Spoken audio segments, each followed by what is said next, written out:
Hello, this is Mr. Gambino here with a new stream. And this stream I'm going to be going over the event week for this week. Doing it pretty early this time on Friday because of holiday reasons and stuff for Grand Theft Auto Online. But yeah, starting off here with the bonus gift that shows here. You can receive the candy cane and more, one of the couple highlight things I put on the title. Honestly, aside from the free mode events, I feel the main additions this time around is the weapons and the collectible, to be honest. But yeah, candy cane, nothing special, unfortunately. It's just their typical melee weapon. It's not gonna be that impressive or anything. Would have been cool if there was an ability thing like the stone hatchet and stuff, because it's a candy. It kind of makes sense in a way. If there was some sort of special ability with it, like the stone hatchet, but unfortunately it's just their typical melee weapon. It's basically just a reskin crowbar and stuff from what I've heard.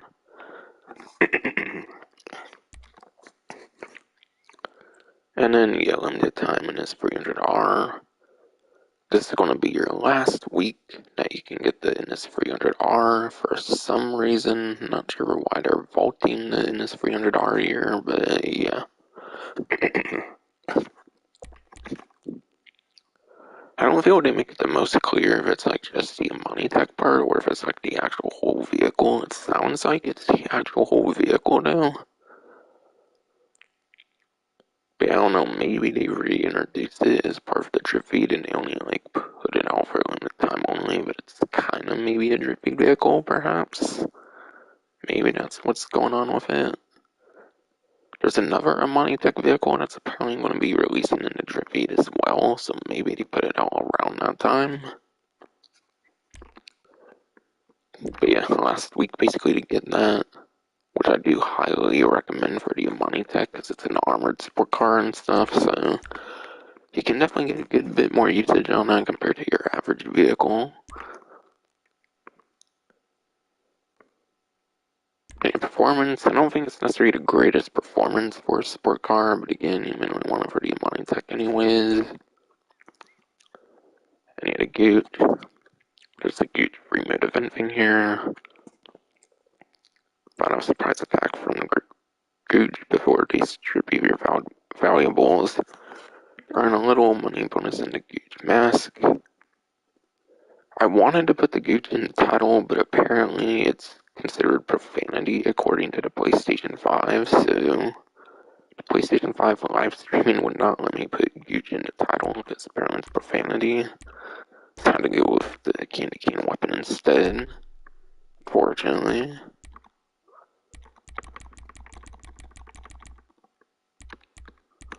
I saw some of that stuff again for some reason, but I wish when it comes to these new events, it would just have the new event stuff in there. It's kind of annoying that they combine the day one DLC stuff, in my opinion.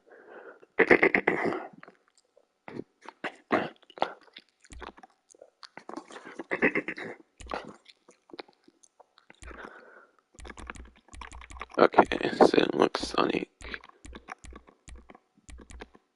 kind of 7, a little less.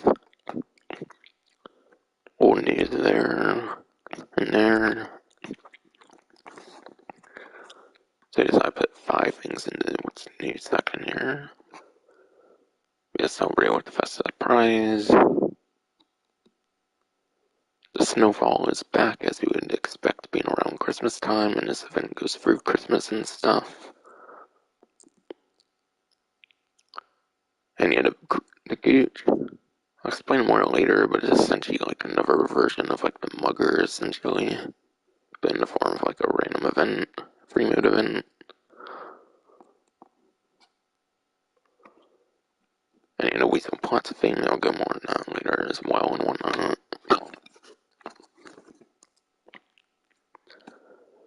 But yeah, log in any time for the 7-day event here for receiving the Festive surprise gifts,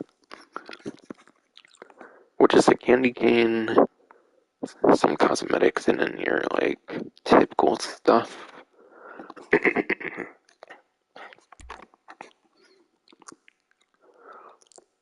this present. Your festive gifts apparently include a festive beer hat, 20 firework rockets, snacks, 5 proximity mines, a firework launcher, whole thing of sticky bombs if you don't have like the upgrade. But yeah, 5 proximity mines and sticky bombs, 25. Those are your full amounts if you don't have like the upgrade for like the shooting range. If you do like the gun running shooting range, you can actually get up to 10 and 30, so in that case you wouldn't get your maximal amount. But still pretty sizable stuff there. Set full armor. When they say set full armor, you actually get like 10 of each type, which is not too many ways to get 10 of each type. It has been more accessible recently. I think the only other way you can get 10 of each type of armor, aside for the festive gifts, I think is when you win it for like the mystery award for like the casino wheel. And then I think they actually added a much more convenient way for like Franklin is like supply stash. I think actually gives you like full like 10 armor in every category. So it's not that amazing anymore, but it used to be pretty decent for like heists and stuff. But now I think you can just do that kind of thing anytime in the game with like the supply stash from Franklin from the contracts. 25 grenades, again, you can go up to 30 with that shooting range upgrade. And you have 10 Molotovs. Molotovs are nice because you actually cannot buy those from ammunition, so those are not very accessible. And yeah, your exclusive weapon. Snowman collectible. Cannot maybe mention this one later on. So I want to go in better details, kind of on a different, like, event stuff.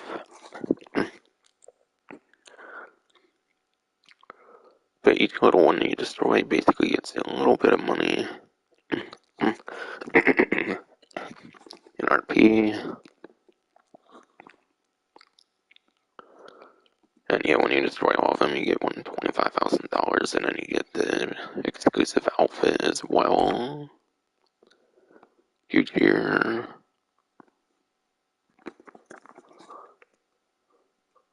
But yeah, if you fight off the surprise attack from the Gucci, you get a little money bonus. From what I've heard, it's like $25,000 and then the Gucci mask. So another like pretty exclusive clothing in there for festive clothing. And you try hard not to die. They titled it like Die Hard, which is what it's in reference to apparently. From what I covered with like the leak video where I went over all those different like free mode events and stuff that are upcoming and whatnot. Or at least most of them, not necessarily all of them.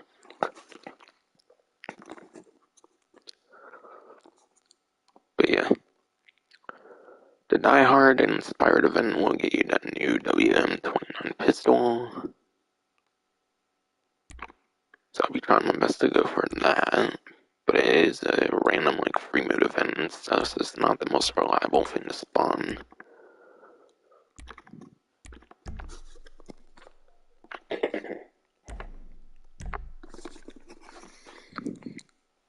Yeah, time to get to the actual game here.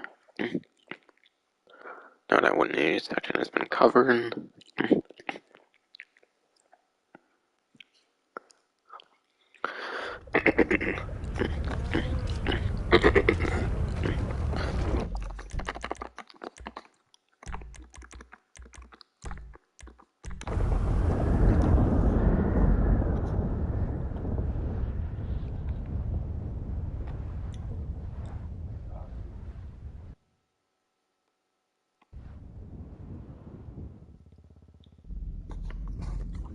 Be a beautiful sight, finally seeing the snow again and all through the clouds.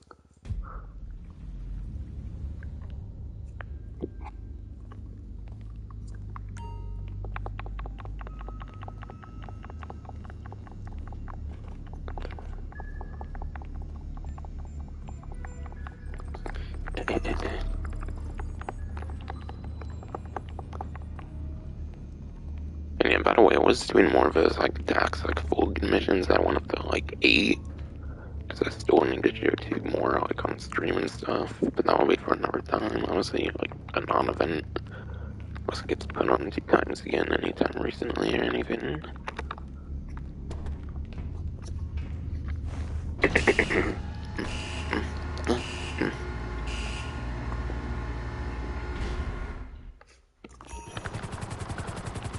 And yeah, to get the like holiday awards, like rewards and stuff,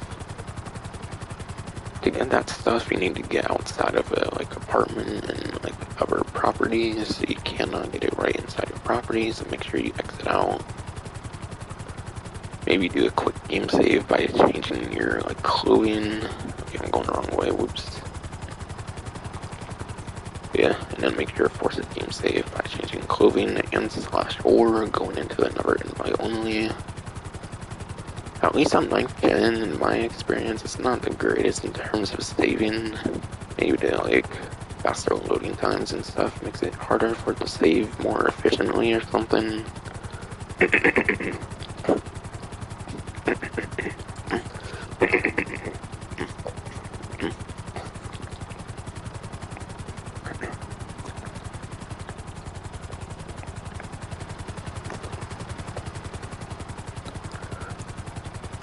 But yeah, at least on 8th gen, I know the clothing method on 8th gen, at least from when I last played, is pretty reliable, where you can just switch your clothing and it will save pretty efficiently.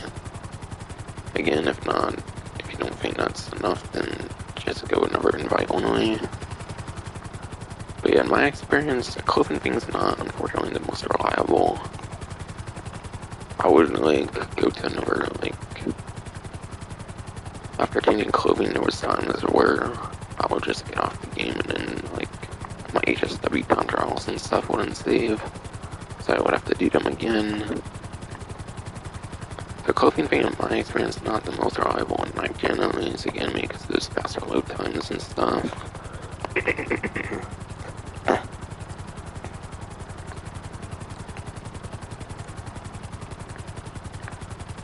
Though in my experience, even doing another invite only and stuff doesn't tend to save your thing right away either on 9th gen as well.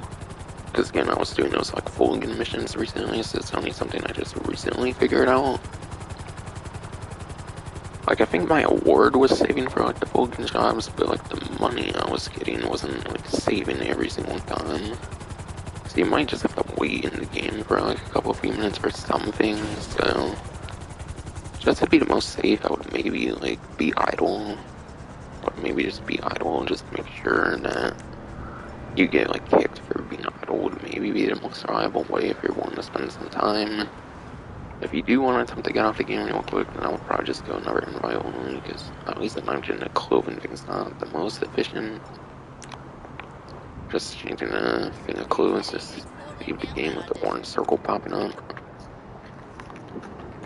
Well, fuck that. That network sucks.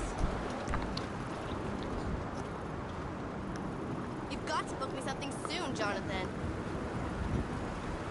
And yeah. Okay, yeah. Regular time trial is casino over here. The casino. That one goes over to Vinewood Hill, like mansion, whatever. I think like over here and whatnot, definitely.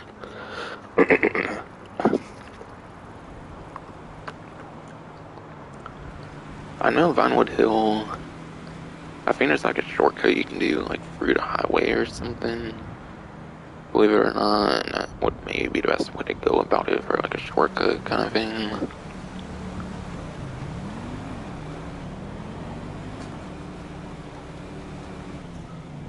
And yeah, for vehicle recommendations, any HSW vehicle on 9th gen pretty much, especially the HSW Hawktail Drag for 9th gen. On 8th gen, your Western Reaver should still be a pretty good, like, top speed motorcycle. So my main recommendation would probably go to the Western Reaver on 8th gen. But even something like the Body 801, like a $15,000 like motorcycle from day one game that actually still has pretty good performance, I think within like top 5 and everything. No, actually, there is a Manta Scout C now, so that might fall off. But yeah. Either way, this time trial was made in like 2015. They just updated the casino to like go more in line with the updated casino. So even something like a $15,000 body one can be pretty good for a very cheap vehicle. And then obviously you want to do this performance upgrades, that'll probably be like around 500,000. So those are my recommendations. I mainly recommend motorcycles for time trials. Don't really want to mention supercars and stuff anymore. I'm not really big on wanting to talk about the time trials too long anymore.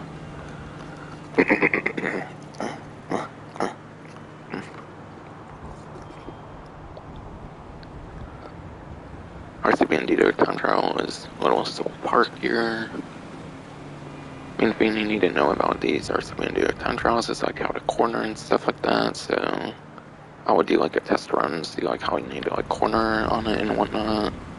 Or of course watch like a video guide. There's only one vehicle on here, so I'm not gonna really cover too much since you only get the one vehicle option, so it shouldn't be too difficult as long as you're willing to put some time into it.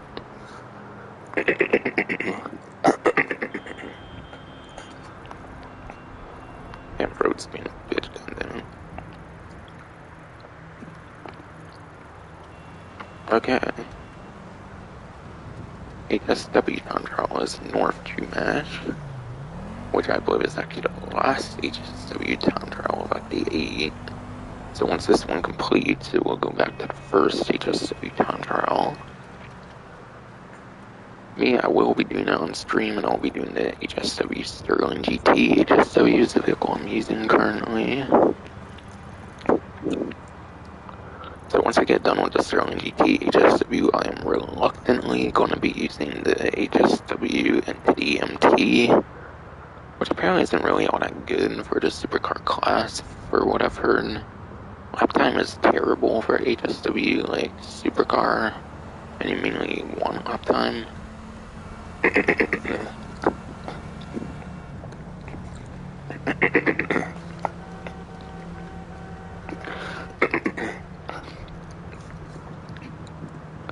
But yeah, that new NTMT, like supercar, like HSW that they added in a new update, that is like number 2 top speed for the super HSW vehicles in the game.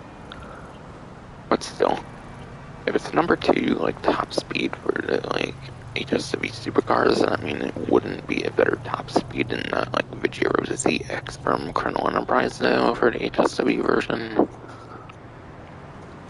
So yeah, I'm just basically saying the new like supercar HSW is not going to necessarily be your greatest option here per se. That's probably what I'll use next. Unless next week they do release the upcoming HSW vehicle, which I think there is one like other HSW vehicle that still needs releasing from what I've heard. Things like the like Rally HSW, I think it's going to be for like the SUV class. So one of those I'll probably be doing depending on if they release that second one or not.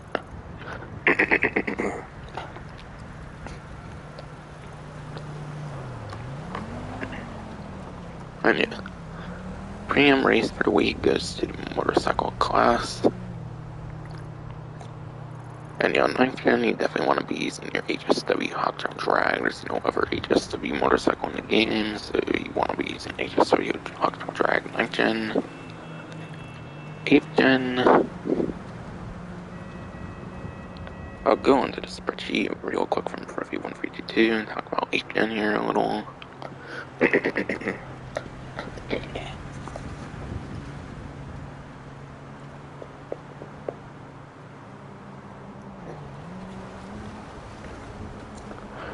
On 8th gen, your number 1 lap time on 8th gen would go to Nagasaki Shotaro.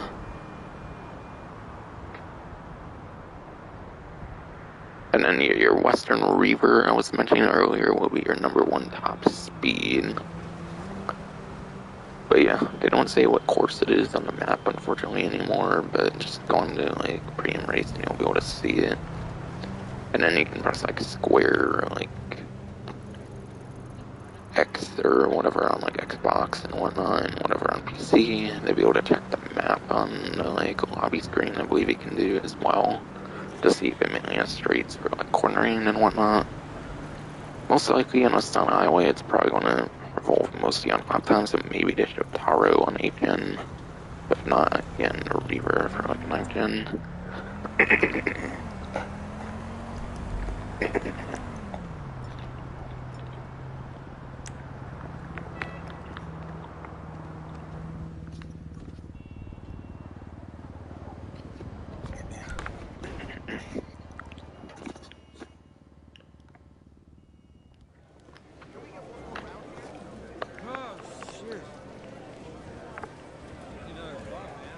Come check out the new But yeah, vehicle on the podium. You your can podium literally vehicle, I just believe right trail now, on is the like a Comet wheel. Safari, which has a very limited time, like, festive livery on it.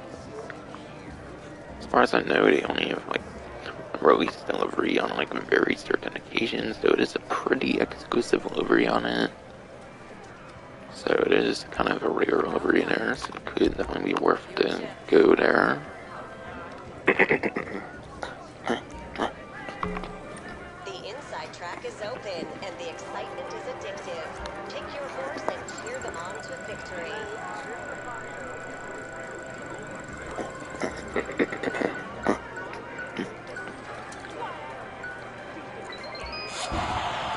Alright, got clothing, green diddler sacks, open field. Cool.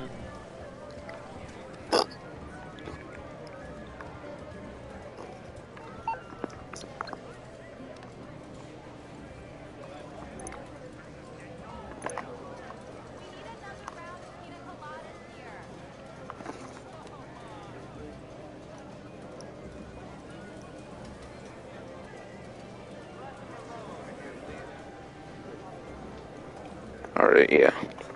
It is a weaponized Comet Safari.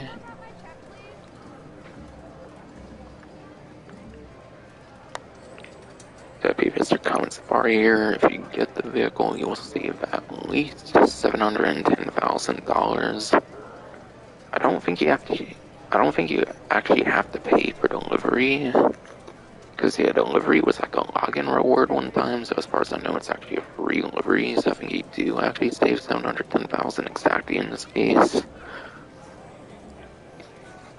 So the savings aren't necessarily the greatest. You can easily make like $1 million in like an hour on like Calprico heist. I know there's the body nerf and stuff, but you can make $1 million pretty easily, basically, is what I am saying.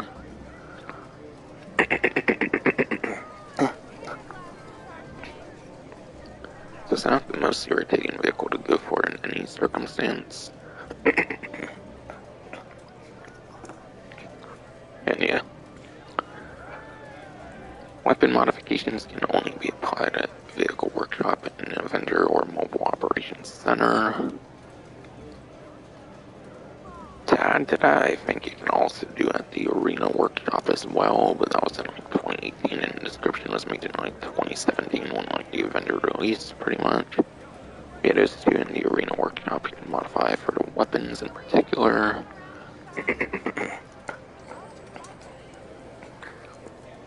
But yeah, the best thing the vehicle is really going to do for you, I would say, in terms of money opportunities, would probably be like a headhunter, for example, because of the machine guns on it and whatnot. So it can be okay for like a headhunter or something, but it doesn't have like dual resistant class or something either, and you're kind of going against like armored vehicles and stuff and that, but it's still something like a headhunter, maybe like hostile takeover, simple VIP works like that. I would say would probably be your best bet on using it for a money opportunity. Now it's all about. Yeah, because it's weaponized, I would highly recommend the vehicle. Honestly, since Casino's right here, I might do a regular time trial right here, why not?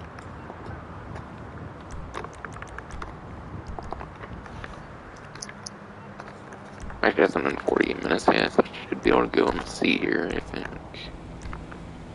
not to pay ridiculous like 20, 30,000 utilities on them biker businesses.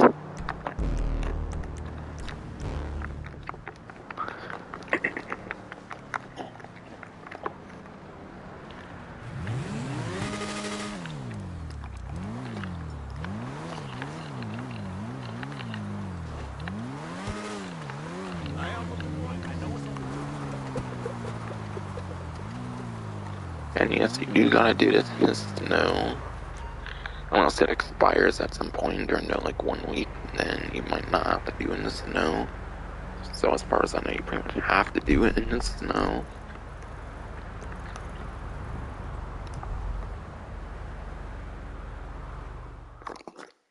So that might make things kind of worse. And God, the HSW time trial is actually kind of a pain in the ass, so I don't know how good the Sterling GT is going to do in it, given the snow and everything.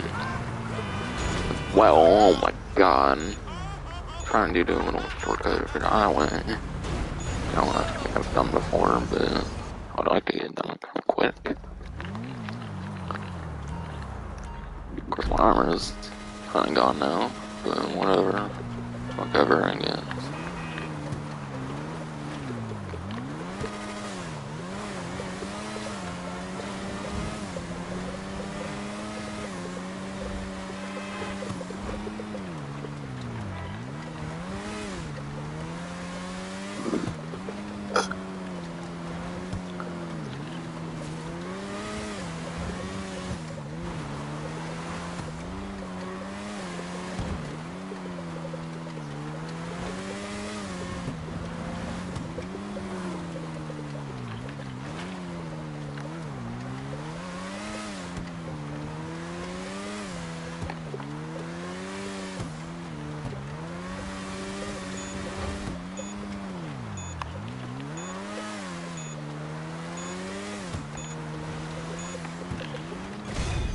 Oh.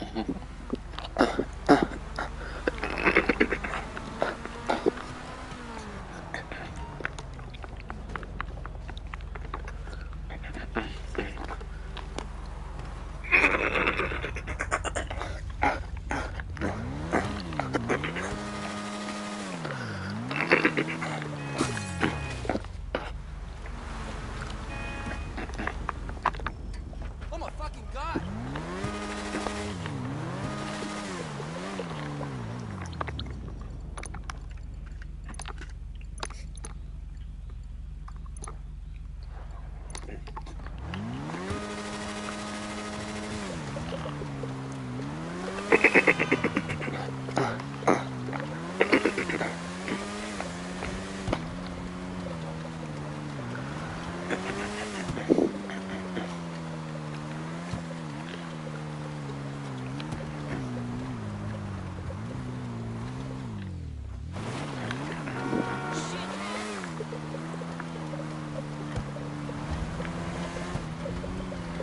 Oh my God, man, fucking ruined them.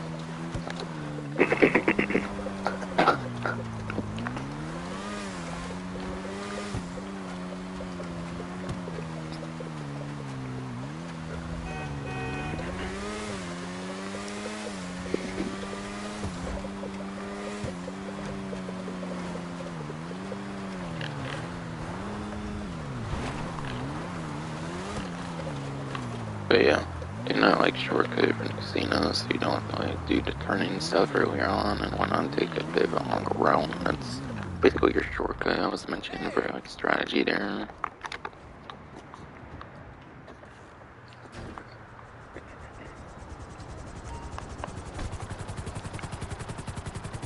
But yeah, now it's time to go into the test track, go over stuff over there.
test drag vehicles here.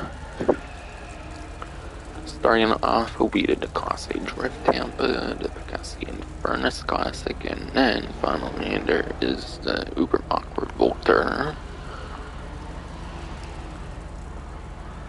A couple of them are pretty good, especially I would say, but there's definitely one that's probably kind of significantly worse than the others, at least from a performance standpoint.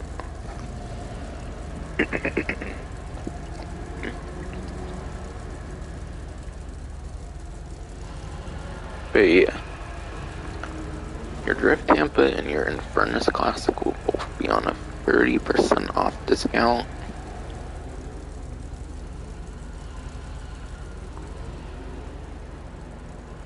And then your Revolter here will be on a normal price here now. Yeah, that's definitely normal price on the Revolter there.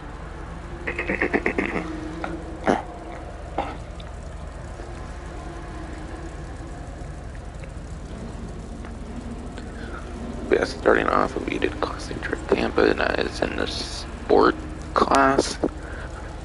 So I'll be going on roughly 152 spreadsheet, go over the performance of it and everything.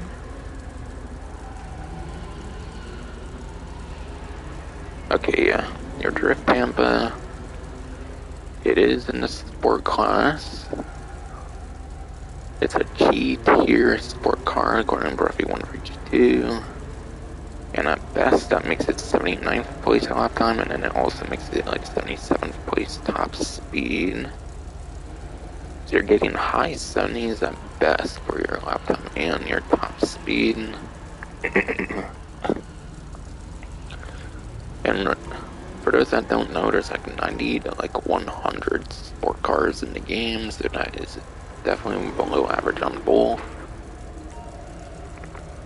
One thing as of Colonel Enterprise though that does improve the Drift Tampa in some sense though is there is some low grip tires though that you can apply to pretty much any vehicle that can go into car meet though. So pretty much any vehicle that can go into car meet, I think, as of Colonel Enterprise for the most part, can have low grip tires on them, so you can actually turn the Drift Tampa into a drift vehicle. So that is something that you can do now as the last couple updates. So that increases the value a little bit in a sense for 30% off the Drift Tampa here. And that will be 696,500 at least over here.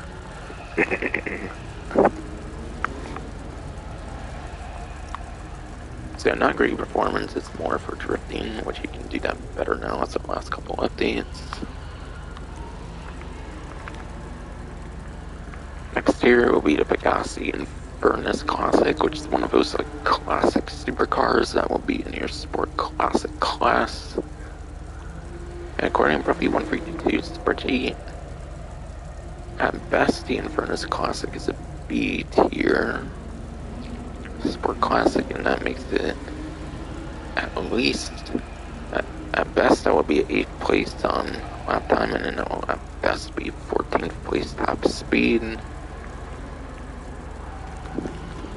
As far as I remember, there's no new Sport Classics that currently, at least, as of the new Drug War DLC. I don't really think there is much of a Sport Classic, to be honest, in the trophy either, so should still be able to be pretty alright, at least. I would say it would be decent at best for lap time still. Still could have some slight usage. Plus it's the like Infernus from Vice City, how could you not kinda like it? At 30% off, at least over here, that's 640,500.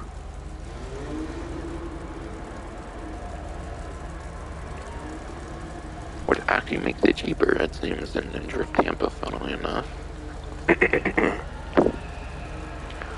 So between the two on discount is definitely the one I would go for, if any.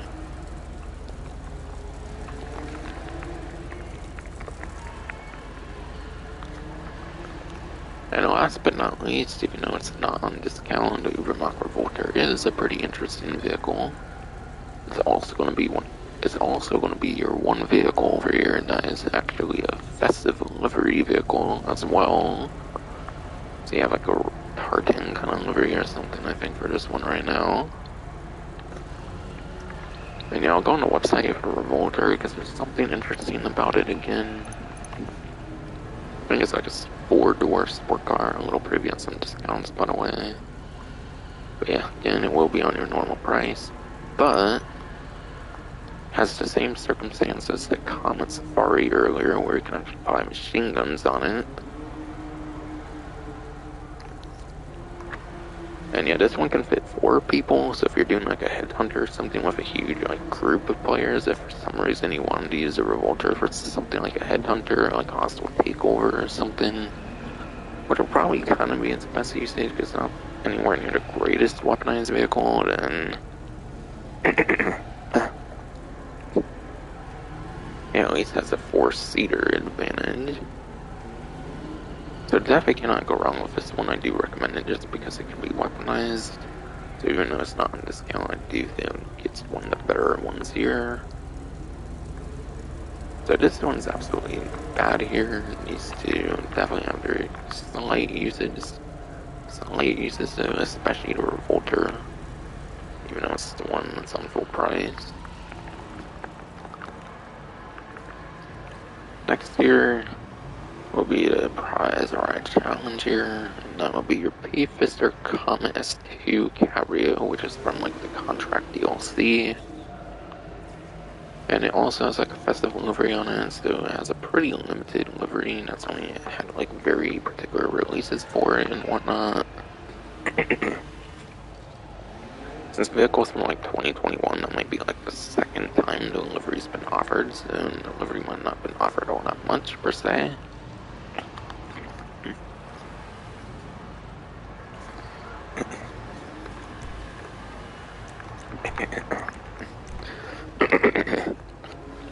But yeah, your prize ride challenge will be for the Alice Car Meet series, so it'll be like street race, pursuit race.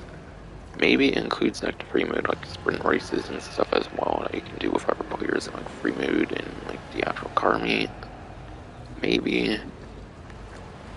But yeah, it's kind of a pretty strict challenge here, but I think it's actually kind of pretty good performance, which I'll go into a little later here. But you gotta place top 1 for 5 days in a row. So it is kind of a crazy challenge compared to what they typically ask for.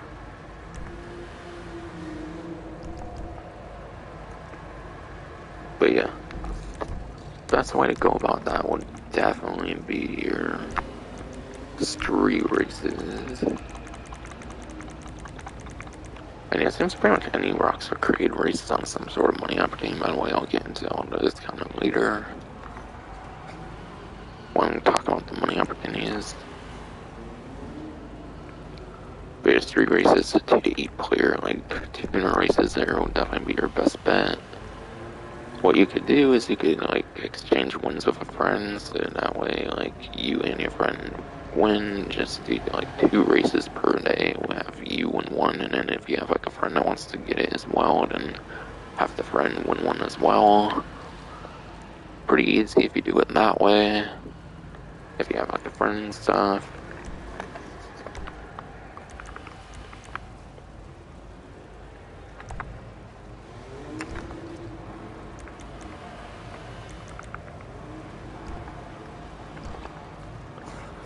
Yeah.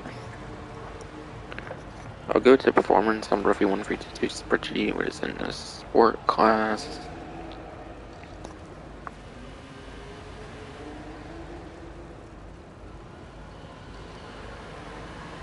Gotta find it though first. Alright, your Comet S2 Cabrio. According to Ruffy 152 spreadsheet, it is a C-tier sport vehicle at best, and at best that makes it 49th place on uptime, and then it also makes it like 7th place top speed. So you should be getting within like top 10 in top speed. So there definitely still has some sort of usage, so it could be one that's slightly worth going for, especially for the more limited delivery on it. Definitely cannot go wrong with that one. Jet's a challenge is kind of pretty insane. I guess for those that want to know the value of it, see like if it's all that worth doing that. It is $1,797,000. And yeah, that could be a good couple like heists and stuff like that, so yeah, could be definitely worth doing the challenge, I would say. The challenge isn't too bad if you do it with a friend, again, on like the street races. Even if you're doing it against a random and you have to do like multiple different street races, eventually you should win it pretty easily, because that will be at least a 50% win rate when only doing it with you and one of our like random. As for HSW test ride this time around, I will go to the Impante Arbiter GT. Between the two HSW muscle cars, if you only want one, is actually the lesser of the two in terms of performance. The Vajero ZX HSW is a much better muscle car. It's basically the #1 like top speed of the entire game. And again, I even mentioned that it still should be #1 top speed in the entire game, even with the NCMT. Because it's only apparently second place top speed for the Super HSW vehicles. According to Bruffy 152 from when I watched her like video. Man, tell me about it.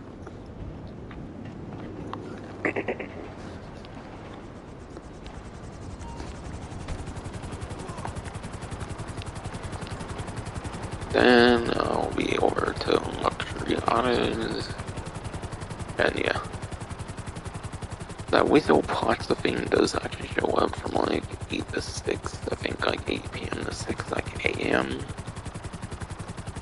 So if the building is nearby, and hopefully have a good chance of getting it, hopefully. Depends on how long I've been in the lobby though, actually I think I've definitely been here at least like 20 minutes I think is the requirement for that. Not sure how close the luxury autos is to that though, it might be close to it.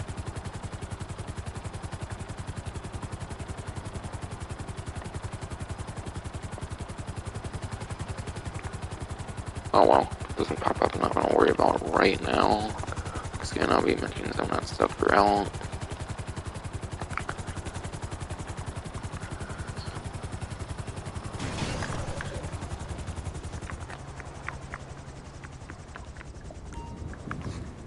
But yeah, this 300R, again, that's that limited time vehicle, and that was like on the what's news section with like the Amani tech and all that. Honestly, the Amani tech alone makes it absolutely worth it. And yeah, these are new vehicles from the Los Santos Drug War DLC. They're obviously not going to be on a discount since the DLC just came out not long ago.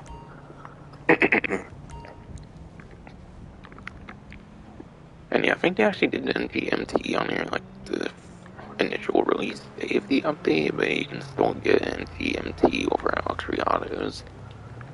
It might be a slightly different build though, like there might be slightly different color and stuff to it though, so it might be slightly different at least. But yeah, regular NTMT should still be pretty okay in terms of top speed, because it's basically like a copy-paste like NT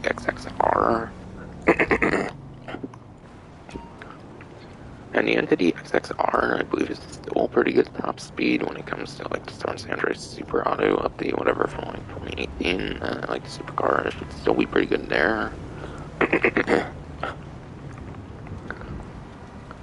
Basically, being a copy paste, like slightly better entity, being a slightly better entity XXR, essentially, that should still be very good top speed. Even if you are on 8th gen and you only have the regular version available. Otherwise, if you are on 9th gen, you should definitely do the HSW upgrade for that better top speed.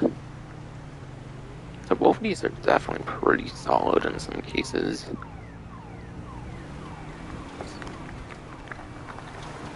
Especially that 300R, because it will be going away apparently next week.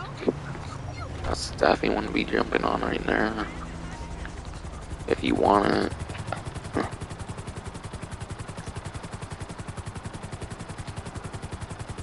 But yeah, 8th gen should definitely still be pretty good top speed for 8th gen for that regular version. But yeah, I was saying I can definitely HSW upgrade that. Okay, I think it's just an export vehicle. So it's past the time for the Wizard Tower like shootout. Alright, yeah, it's an export vehicle. I might leave it there for a while, maybe I'll decide to get it at some point, I don't know. Might want to in case it interferes with like the shootout thing.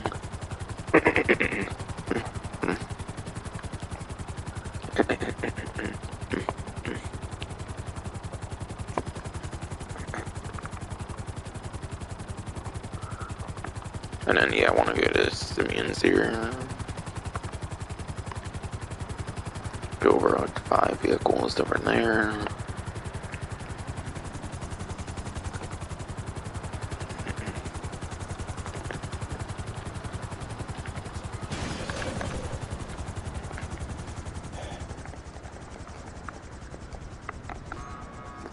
And yeah, some of these might be on discount as well. I'll make sure to You knew specify that. that. So, Are you planning to replace but me yeah, with my wife? I think I'll go over all like the I'm pretty colors sure and stuff right Festive knows now what a wrench looks like. for the ones they do go over really. Maybe she could do the job. But We'll yeah, see. Bye. Premium Deluxe Motorsport this time around. There is the Ocelot Ardent Sport Classic wrapped with the Tartan limited time livery. So very limited time festival livery on that one there. There's also the Vapid Click muscle car here, equipped with the Merry Clickmas limited time livery. There is the Ocelot Stromberg, which is actually on your Warstock website, so it's weaponized, Sport Classic. It is even a 30% off. Oh yeah, your Arden's also Warstock, by the way, so that can be weaponized in a sense too. So there's definitely some interesting ones here, so that's Damn, for the those festive are stuff perfect for too. my Akuma.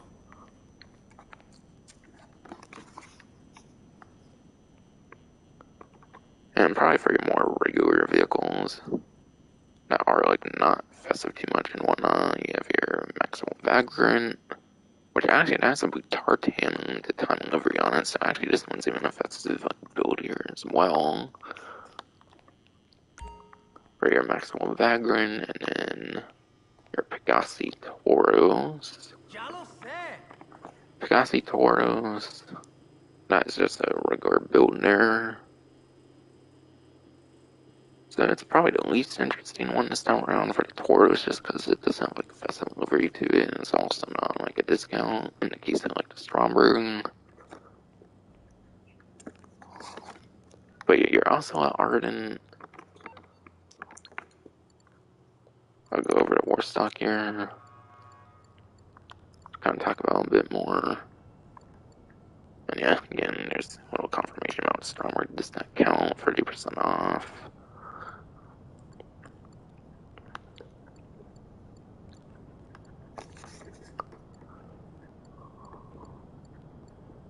Your Arden here will be $1,150,000. So yeah, it can definitely take like a little more than like a heist. Essentially, it might take like a heist and like a pay from hit kind of. And when I say heist, I'm kind of basically saying this solo heist. So it might be like a little like over an hour to get the stock vehicle at least, in a sense.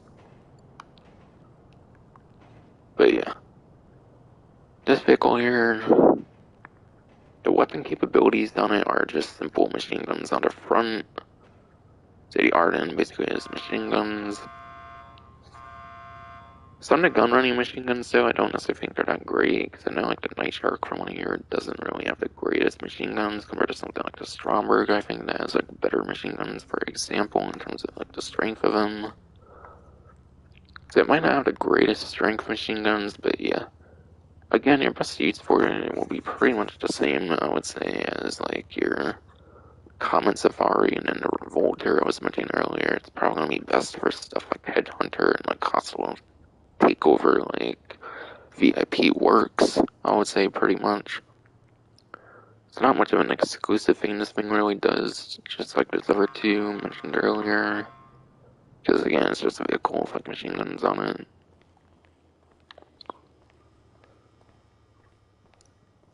It's apparently a pretty quick sport classic vehicle, so I feel it could definitely be the quicker of the three though, so it might be the quicker like speed of all those three weaponized ones so far.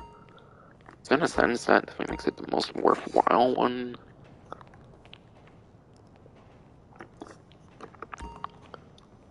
And your click here.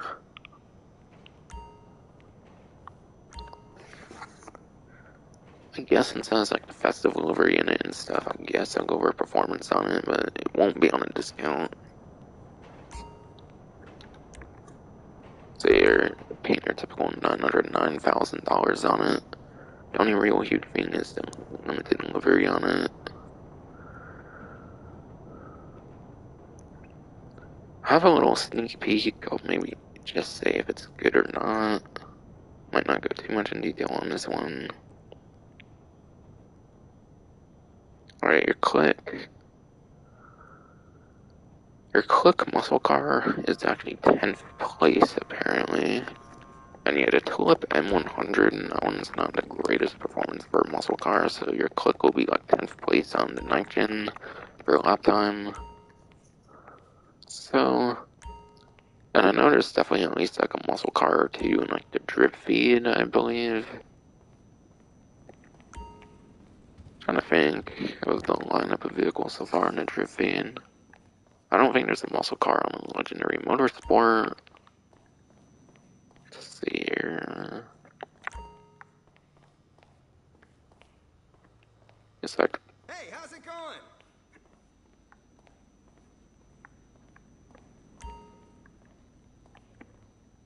but I don't know, this thing's kind of definitely in decline, but I don't necessarily think the muscle car I'm thinking of from like the drip feed's necessarily going to be better performance. It's not a very sporty looking muscle car or anything, if I recall, for the one in the drip feed still, at least the one there is. I don't necessarily think there's more than one though. But next up here will be your Ocelot Stromberg though, on a 30% off discount. And yet a Stromberg, and that's another Warstock one, so will be weaponized. It's more than just machine guns this time though. A good bit more than just machine guns this time though, so definitely the most worthwhile weaponized vehicle so far. Instead of being almost like 2.4 million on a trade price, and on the trade price it'll be 1,676,500. For sure. And yeah, for the weapon capabilities, again, you gotta go to your Vehicle Workshop for Avenger, MSC, or the Arena Workshop. But again, that was like 2018, so it's not accounted for on the description thing here. And this has machine guns, like I was mentioning when comparing like the Stromberg to like the Night Shark and like Ardent like gun running vehicles. From what I've heard, the Stromberg machine guns are pretty good. So even though they are regular machine guns, I hear the strength of them are pretty decent regardless. And then you also get missiles on it. Your missiles, on the other hand, though, are not the greatest missiles, but they are pretty good still. Like, they're not as good as like the Luxo and like Runer, like 1,000 missiles, where they can track things pretty crazy good. It's definitely more than standard tracking, but it's not going to be as crazy lock on as like your Deluxo and stuff like that. The weapon capability is definitely pretty decent since it's got missiles. The amount of missiles it's limited to, though, I believe it's like 30 per vehicle, so once you use 30, you will have to respawn your vehicle. Though given they've reduced the cooldown to like 2 minutes for most vehicles in the game, you should easily be able to have that option, and plus the like delivery of like the mechanic being sped up and all other kinds of good changes they've made and stuff shouldn't be much of an issue, to be honest. 30 is still a pretty decent amount, it's just not the best tracking missiles, but next to the best tracking missiles, so like second best though. And then yeah, it's a submarine vehicle, as you can see it's in the water on the image here, so that definitely gives it more utility. So you can use it for some like aquatic missions and stuff. Like you can kind of use it in some of those like special cargo like sourcing missions and stuff, since for the most part it's an active business. So there's definitely a good bit more use that you can have there. I definitely feel you can get some of the most use out of it on like the special cargo source missions. Or hell, even if you're doing like the Doomsday heist, you can kind of use it for Act 2 Doomsday. Oh wait, actually you cannot actually, and they actually removed the Torador from that actually as well, in the Drug War DLC. So yeah, you cannot really use your own personal one in heist, so never mind on that. So your main use is probably for like certain aquatic missions, like your special cargo source missions. And your torpedoes, it might be limited to 50. It's either 50 or unlimited on torpedoes, but yeah, you can only use torpedoes in the water, so you're not going to get very crazy usage out of it. It's kind of hard to use that kind of stuff above water, I would say. And there's not really much content underwater when it comes to like enemies and stuff like that, so yeah, your torpedoes aren't necessarily going to be that great. Yeah, totally your best weaponized option so far, at least. For the discounts and different like prize ride vehicles, like test ride vehicles and all that stuff. And then there is the Maximal Vagrant here, which has unlimited delivery on it. And it's pretty good actually in the off-road class. I definitely recall it being pretty good off-road class for performance. According to the 1322 spreadsheet, your Vagrant is going to be a second place off time, and then it's going to be first place top speed. So it did get dethroned pretty recently in the previous DLC, Chrono Enterprise, in terms of being number 2 lap time. Now it's at number 1. But still has that number 1 top speed, so you definitely get some pretty good use out of Vagrant if you decide to pick that one up. But it will be its full price, so keep that in mind. And then, last but not least, your Pegasi Tauros here. That'll be 367,980. I do actually think this one's on discount. I think they might just forgot to label it in the Simeon section for some reason. Didn't really describe delivery on it either. Okay, yeah, the Taurus is on discount and just strangely leave it out. It's strangely just leave out the like Taurus discount on like the Simeon section. Okay, aside for the Stromberg, your only ever discount here is indeed the Taurus.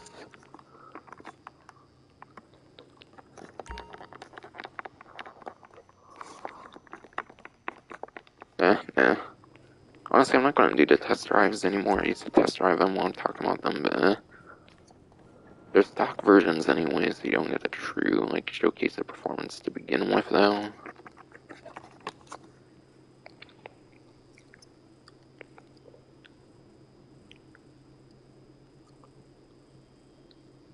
It should be pretty good SUV performance, last I recall. Because it's a sporty SUV, it's literally like a Lamborghini SUV, it's a Pegasi SUV. So it's literally a Lamborghini SUV, it's pretty cool. So yeah, for the discount on here, Tauros. Tauros is actually your number 1 lap time, even above the Aston Custom HSW. Apparently is actually not as good a lap time, even as the Tauros being number 1 lap time. And then it's also number 2 top speed with the HSW Aston Custom on 9th gen, actually dethroning it.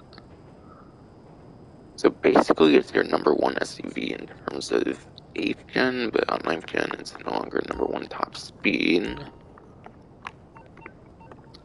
And yeah, again, I was kind of mentioning like drift feed HSW vehicle earlier, but apparently there will be another HSW like SUV, but even then I would only be thrown into like 3rd place, like top speed, maybe like 2nd place lap time, which would still be pretty damn respectable. assuming the stock is Raleigh doesn't beat it or anything, which I wouldn't necessarily think would be the case. So no matter what happens with the current update, it should definitely be a very good performance. And yeah, 30% off this version you'll get for free 7,980. But it does come with a delivery on it, so you are paying for delivery, so keep that in mind. If you want to save a little more, you can just purchase it outright on the website, and it will be a little bit cheaper. Yeah, Toro's actually very fairly priced for what you get, in my opinion, so doesn't really need a discount to be that affordable, but yeah. Very good discount.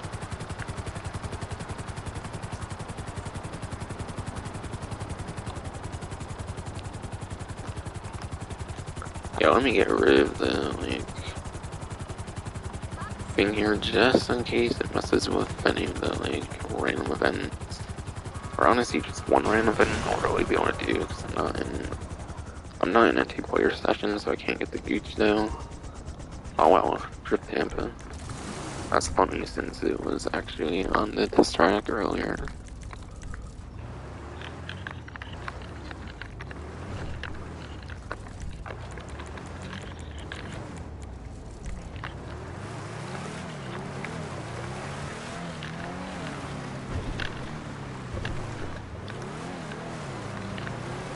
Well, that means the vehicle is back into the high 70s per lap on top speed, not going to be the greatest.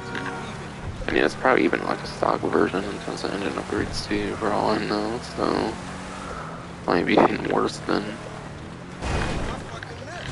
Jesus Christ. Drift Camper can actually drift without those fucking drift wheels and shit in the snow.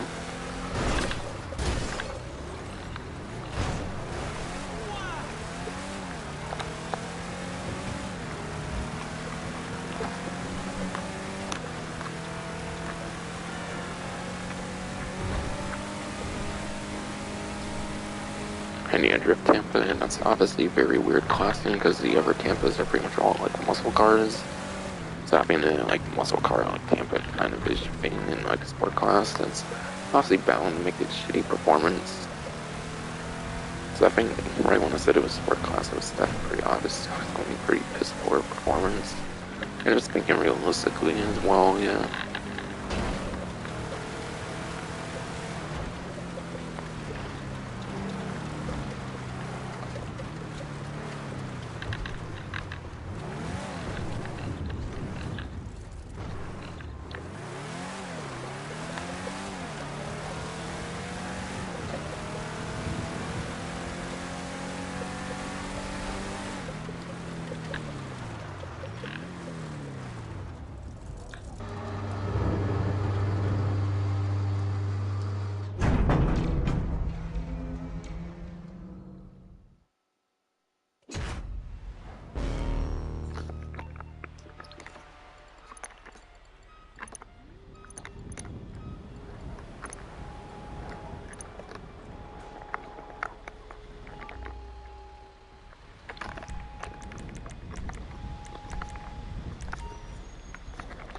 Damn, I was already 2 minutes more, and that explains the drift in button.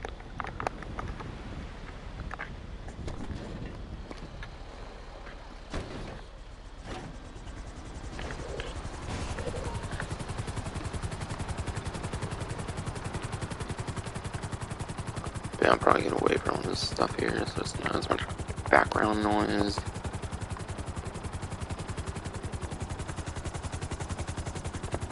I'll stay here as well, and just hope for no more export vehicles right now.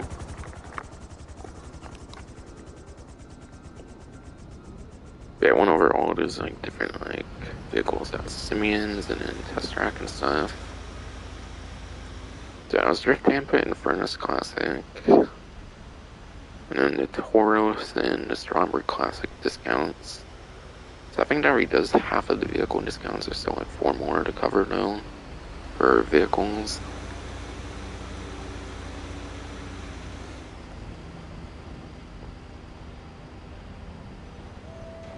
So now I'll be talking about the new free mode events, money opportunities, and then eventually I'll get to main scouts, and then I'll show you just so we time trial and stuff.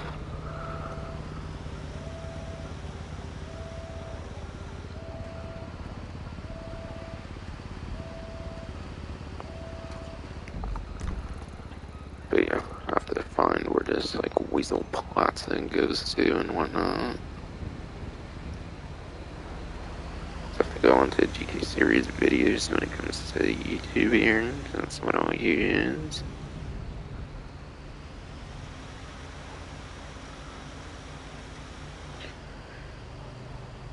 I think it's definitely the hugest thing that they added this week. I think it's definitely the new like pistol and like Die Hard like themed free-mode event here.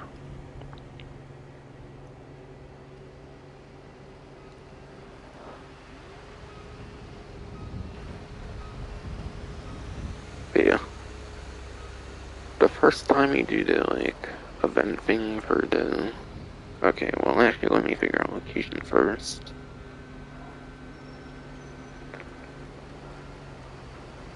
Okay, customization for your WM-29 pistol, your customization for that. It will basically only have a suppressor on it, and then aside from that, I think it's just like your tints.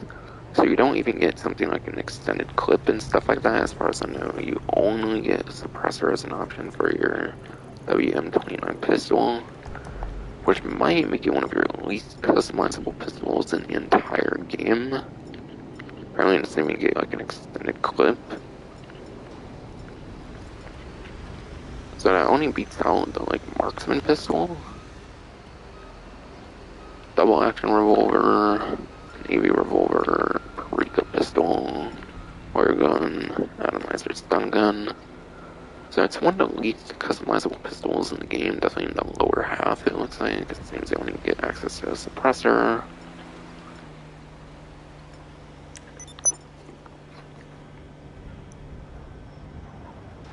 Again, I'll show that when I actually obtain the weapon, assuming I can do that, assuming the event wants to spawn and everything. Because you have the random event and stuff, so there's some randomness even if you meet the certain conditions and everything.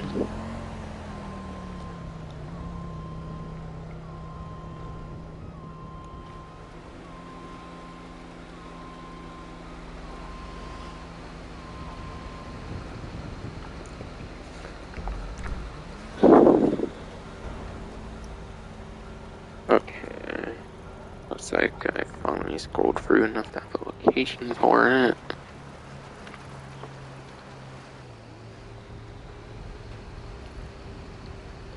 Looks like it's actually right beneath the luxury autos, funnily enough. As far as I can tell. Let's see.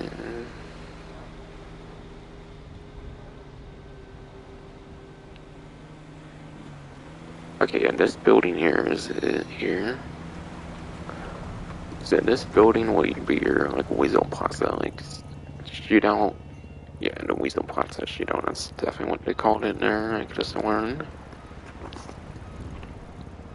And yeah, you have to be within like a certain radius of it for it to spawn or something as well.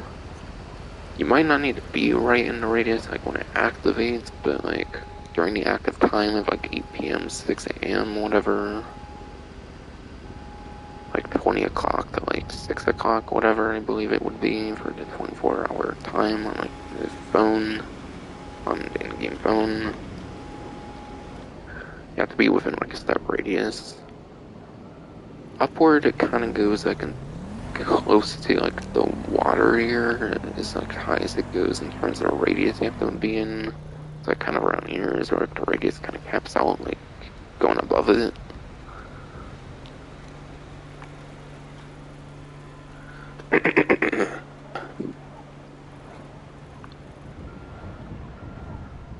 And then, yeah, the bottom part of the radius kind of goes until your like little soul, like time trial a little after it. So it basically goes until this road to like the little like triangle here, essentially for like the bottom part of your like little radius you have to like be within for it to spawn or something.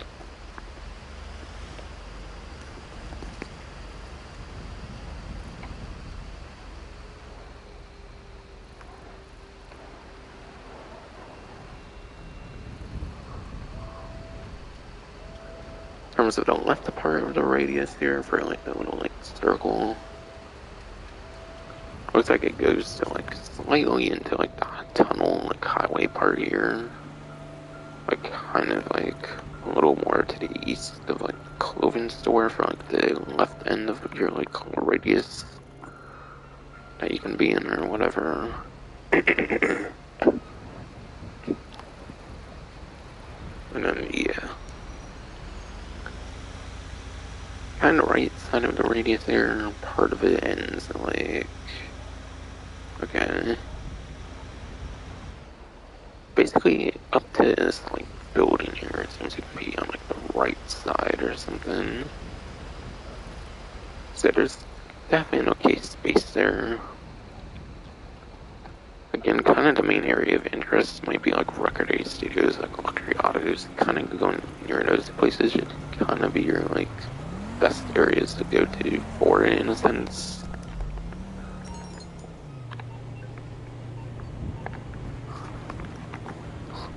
Okay, it's 19:05. That means like 7 p.m. or something. So it should be available pretty soon. If I want to give it another try here.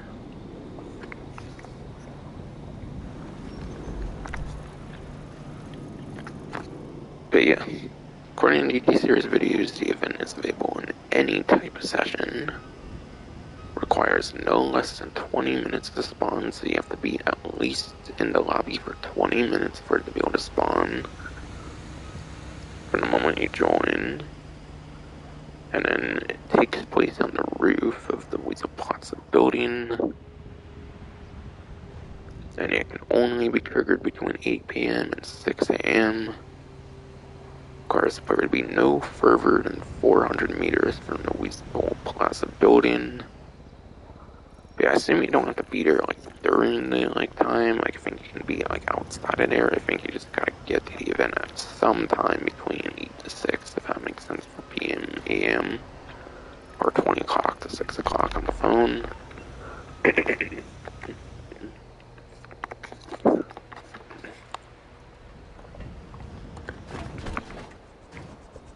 So yeah, for example, if you're like way out here at like 20 o'clock, I think you just have to like get over there at some point, like during the active period, and then it can spawn.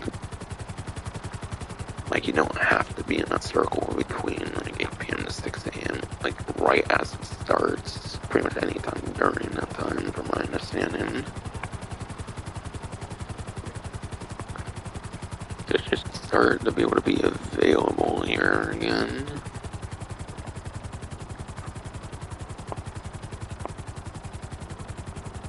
Oh yeah, I wasn't literally seeing like the old Corona flavor back there. I didn't even know you can actually see them that far. Honestly, I didn't pay that much attention to them, but yeah.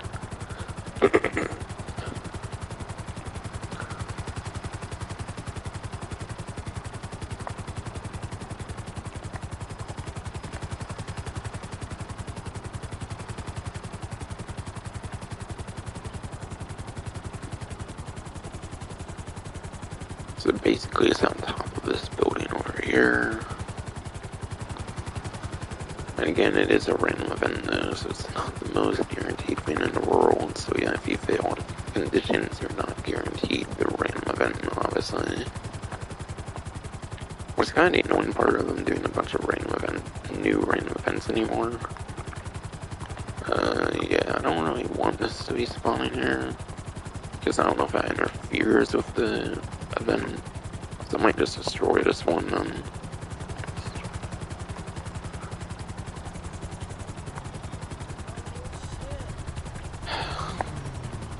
I might be insane and go through in here and then.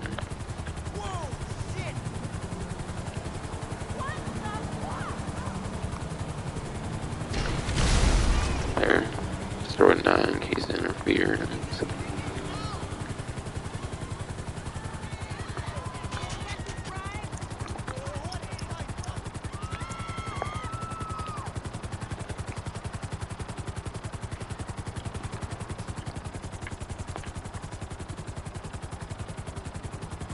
Yeah, I don't think it would make sense to be able to be there like before 8 o'clock and then it just spawns like right as you're there or something. So anytime between the active period, you should just be able to go there and it can spawn. I don't have like the best word to describe what I'm trying to say, but I think it should be kind of obvious what I'm trying to say. Of how I'm saying it and whatnot.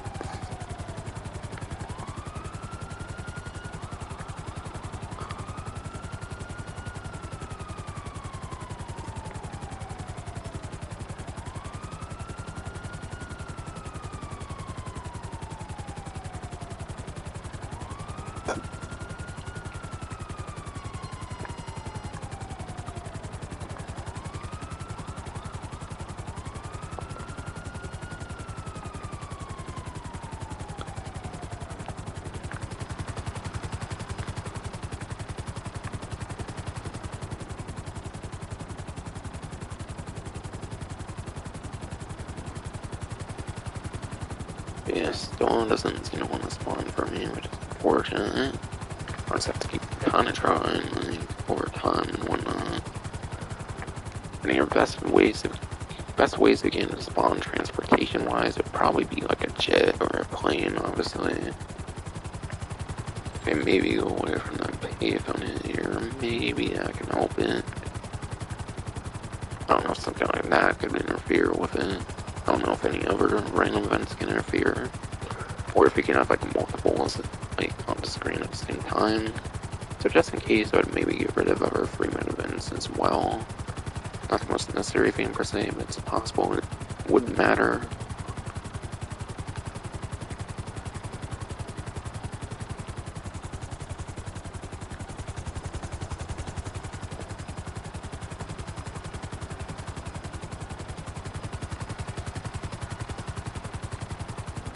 Yeah, helicopters should probably be one of your better options to get in spawn. Otherwise, you might want to kind of go like top to bottom on the map with like a jet or something I can get from all different parts of the map super quick. So like if a helicopter doesn't work good, maybe a jet will work significantly better than. So maybe I'll try something like a Hydra or something, because that's VTOL capabilities. Thinking that would actually be probably pretty hard to land on the roof though, but it's still just parachuting now.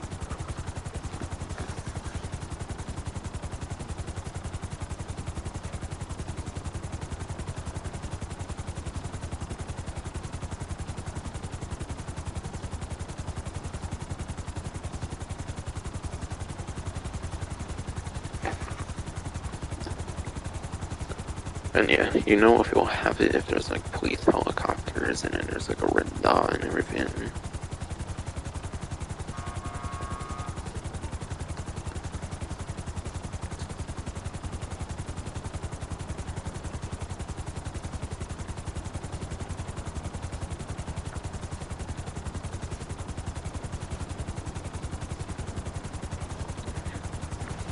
And yeah.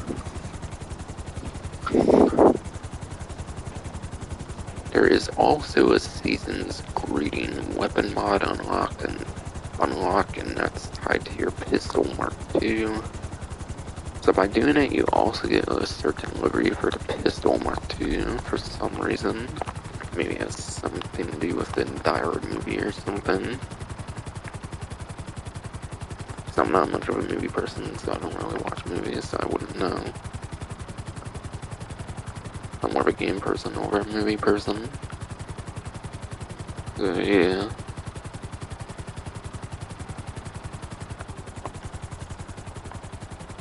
Oh, still doesn't want to spawn for me. Of course not.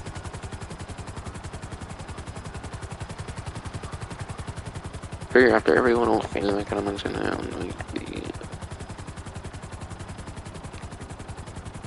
figure after every little thing I mentioned about like the Irish thing right now, I'll kind of check it again. See if it wants to like appear.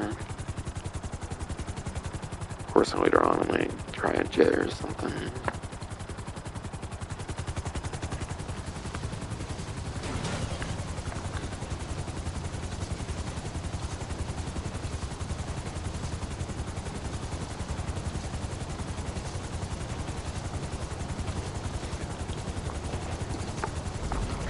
And yeah, possibly the last thing to mention much for the most part is you can get the event more than one time, so it's kind of similar to like the crime scene, for example, for like the service carbine. There's like the crime scenes with the service carbine where you could get like $10,000 cash in like a briefcase or something from Colonel Enterprise.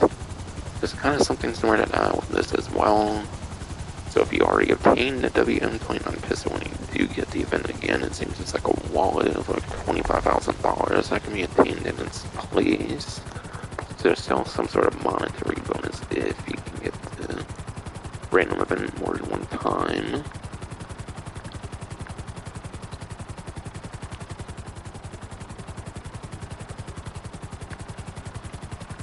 Try again, just for not to spawn. Of course not.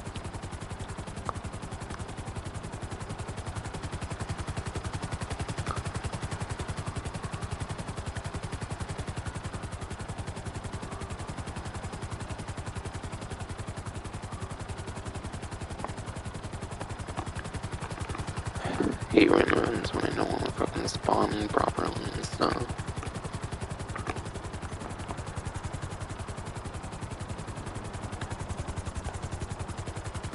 Like if they're going to do so many like different like random events, they need to make them a lot more guaranteed, I feel.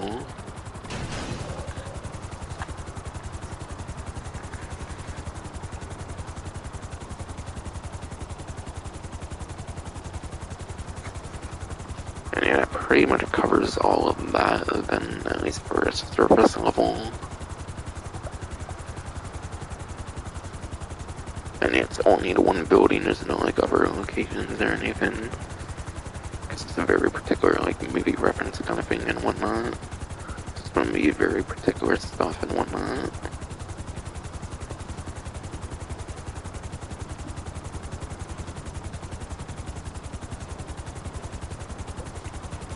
And I needed a gooch.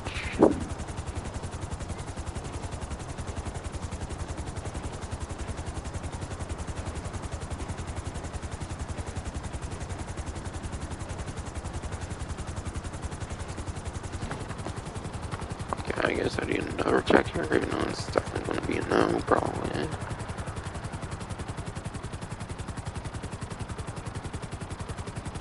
But if not, I'll still be checking all three on kind of in hopes of finally receiving it.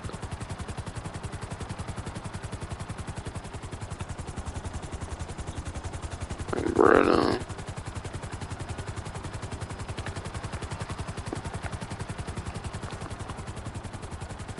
you have to mention some more about the huge here. Guess I go back to like helipad, like arena area or something. Some kind of out of like spawn area.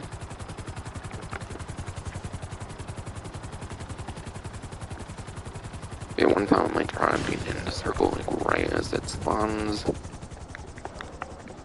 And then if that all doesn't work either, then I'll probably try and jet.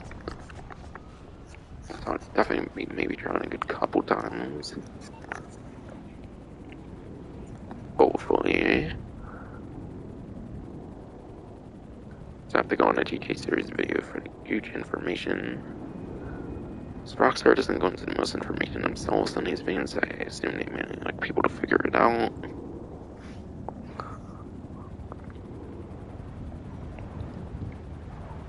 Gotta watch some ads here first.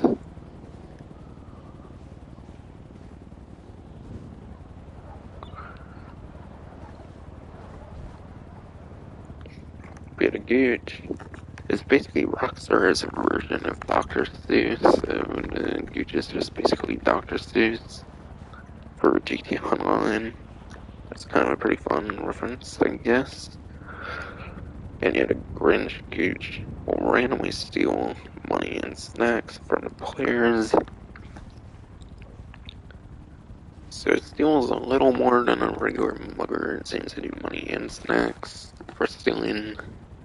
Unless a regular mugger does steal snacks, but I would doubt that. So this one's more of a monster, whereas the regular muggers are more like humans, obviously.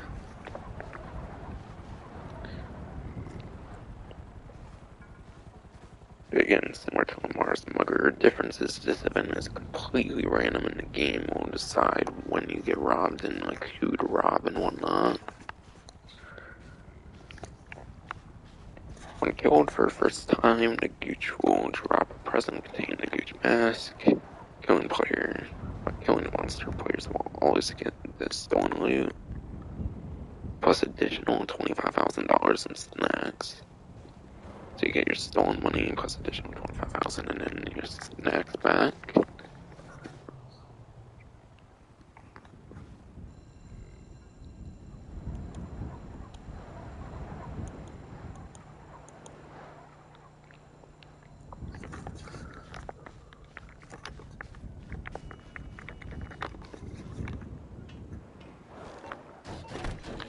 Alright, do another try here, I guess. For it to not spawn yet again, I imagine. Unless I actually get it finally.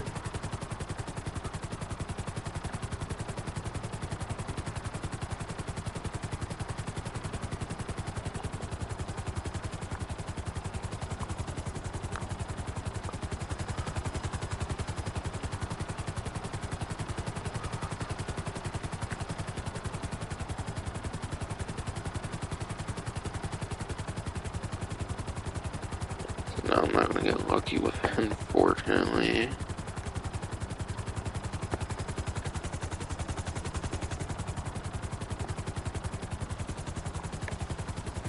At least not right now. Guess I'll be a little walk and talk, kind of simulate the future event, kind of.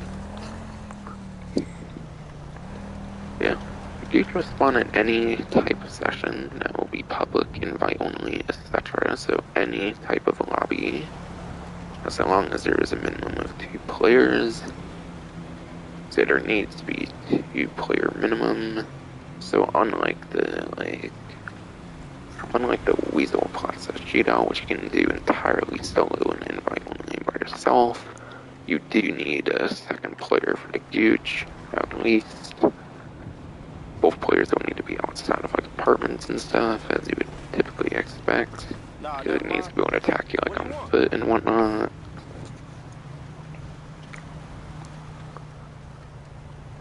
You have a chance of triggering the event. I mean, to have a chance of triggering an event, you must not be in a mission or in a building. So not being in a mission or building, must be in an accessible area, and you must have money in the wallet and the bank, apparently. So according to the sounds of it, you have to have money in your wallet and bank, so you might need money in the green and the white there, it looks like. According to GTA series videos. And right, I gotta get my agency money, I meant to do that earlier. It's actually at 20 instead of 10,000, but whatever then.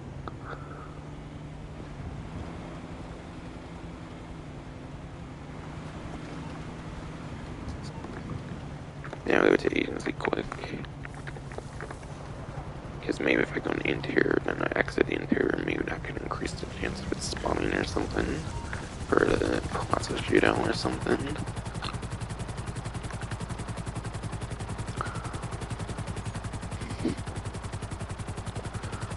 Maybe I can somehow help it to spawn.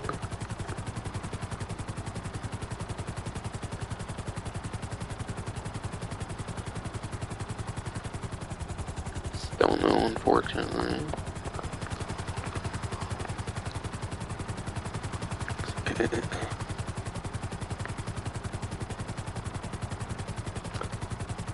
They maybe be in the interior and get out and then go in where there could help. Never know. It's a random event after all. It's random as all. Never fucking know.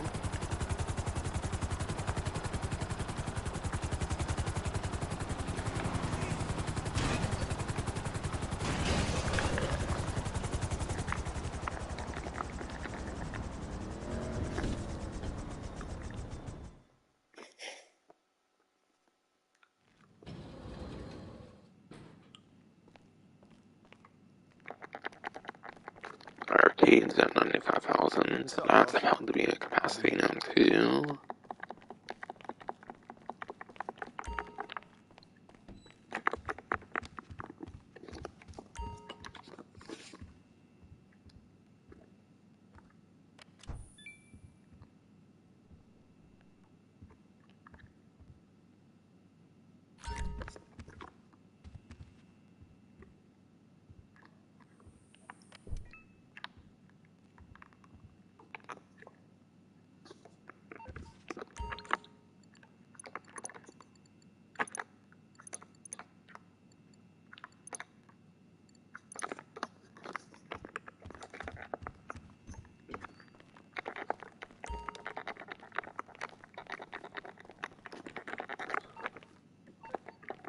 there's still like an hour left. Stay safe, boss. Or basically 1 minute when comparing it to real life time.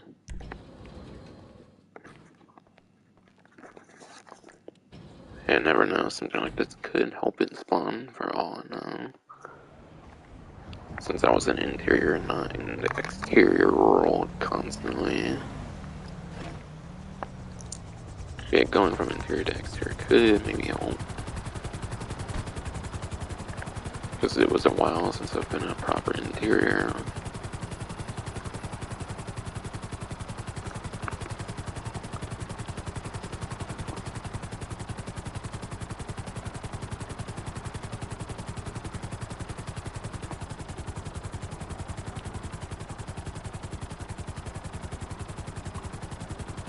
Alright, nope, does not want to spawn for me, of course not.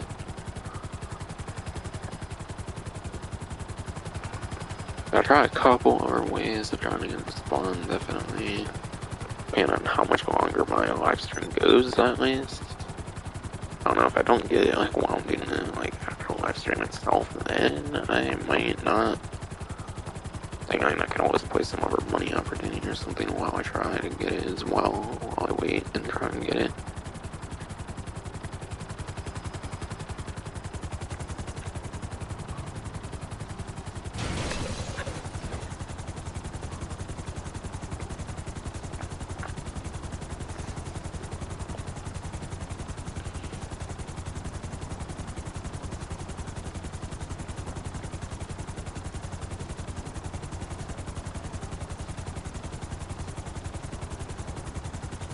And yeah. As for like the Die Hard Weasel Plaza event, it's hard to say if that one's going to be like a limited time event, since Die Hard does technically count as a Christmas movie as far as I've heard, because it takes place at like a Christmas party. But yeah, that one could maybe be a permanent like random event, so you can permanently get the WM-29 pistol. But as for the Gooch, that one is definitely like only for the holidays, obviously for the Gooch, since that one's clearly holiday related, whereas the Die Hard one, it's hard to say, because technically it takes place during a Christmas party or some shit. But it could fit in a regular setting as well, technically, for the random event there. Because you don't have like some crazy, like mystical kind of like monster thing mugging you or something in that case. That was like the next thing I wanted to mention from GT series there about that event. But yeah, Gooch also will, I think, have more health than your average like NPC, as you would typically expect. Still apparently pretty easy to kill according to GTA series videos though. But it is possible for it to escape and steal your little bit of money. And yes, certainly doesn't take an insane amount of money, so you shouldn't lose too much of it. Does escape though.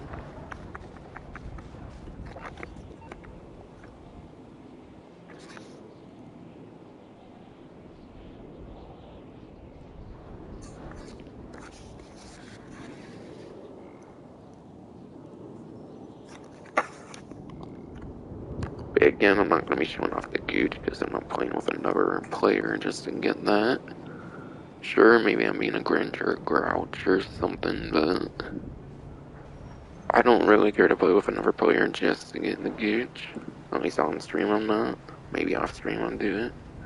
I might play it like off stream and shit, but yeah. Or for that one, you have to be in a lobby for like even longer. I think you have to be in like a lobby for like 48 minutes for that one, even for the Gooch in particular. Whereas like the Die Hard one, you only have to be in for like 20 minutes for a lobby, from what I've heard.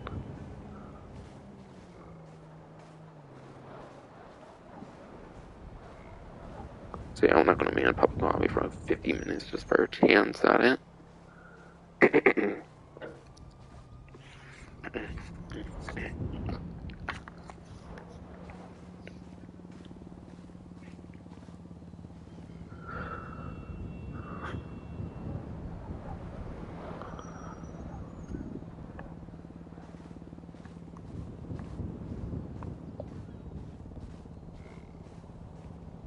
see what I'm trying to talk about here next. I guess I'll talk a little bit about the snowman collectibles, but not too much because it might be down a separate live stream because 25 collectibles is kind of worth its own kind of live stream. Because, like, if every collectible is like a couple minutes at least, it's like 50 minutes to an hour, so I feel it's more worth its own, like, live stream and stuff. I'm not going to be doing it directly on here. I don't know, maybe I go over to one location and try and find one or something.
It's kind of one a bit more beneath that I'm trying to find here.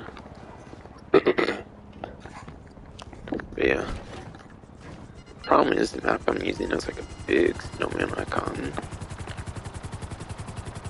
Okay, I don't know what's that lock on. Maybe a security person or something. I don't know. I have literally no clue where it's gone to now. Okay, maybe there was the helicopter there and I'm...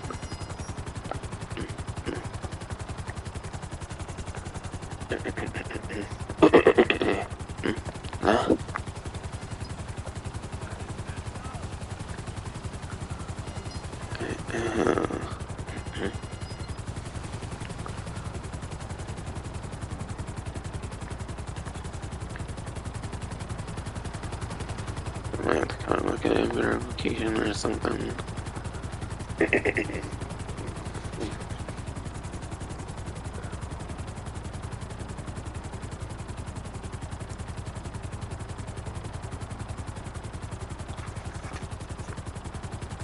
Okay, I decided to go on GK Series videos instead of using like a map on the internet.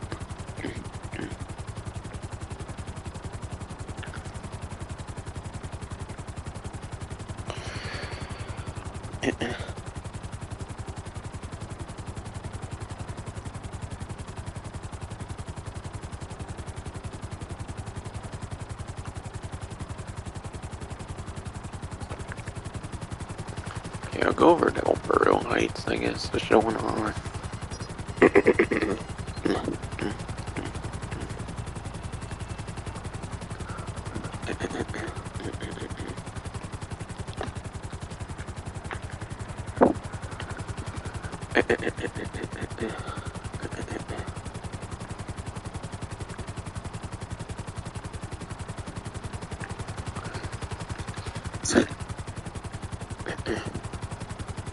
Oh, what's this? I don't know.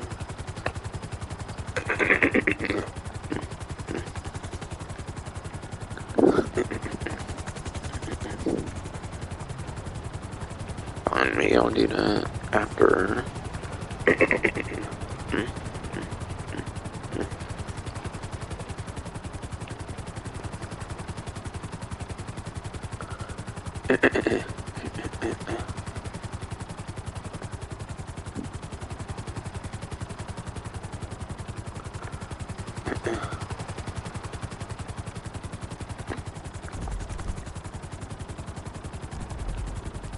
Okay, I know if I should over here or something. A little more up or something.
actually looks like it's maybe more over there than for one of them.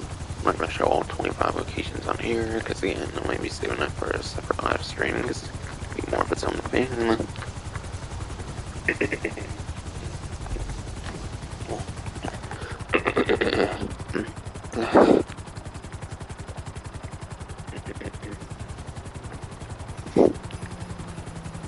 Okay, and there it is, okay.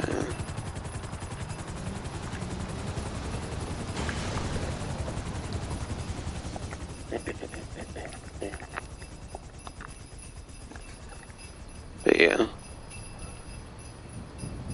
Just jingle sounds and stuff if you're near one, so it's pretty easy to spot, even if you're, like, not seeing it the greatest. Multiple ways you can destroy it. You can throw, like, free snowballs at it, and that works, apparently. So if you throw, like, a whole, like, bundle of snowballs, essentially, that works. Not gonna destroy it here, obviously, because I'm saving it for another stream, but yeah. Every, like, single thing that snowballs you pick up does work, apparently.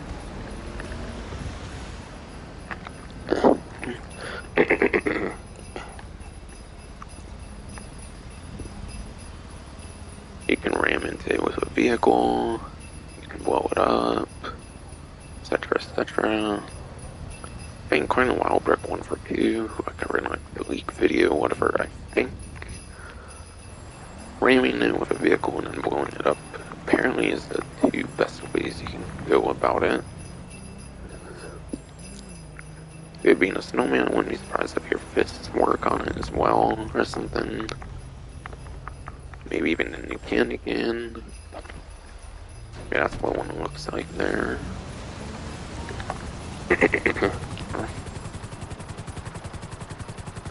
But yeah, every single snowman gives you 25,000, not 25, but every single snowman gives you $5,000.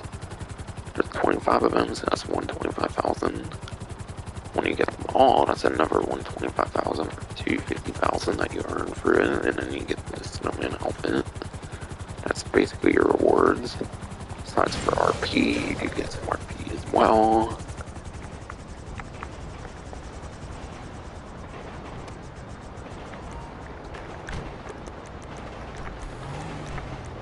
I got some time to kill to try to get the, like, tower thing again, but so I guess I might as well take this here and then.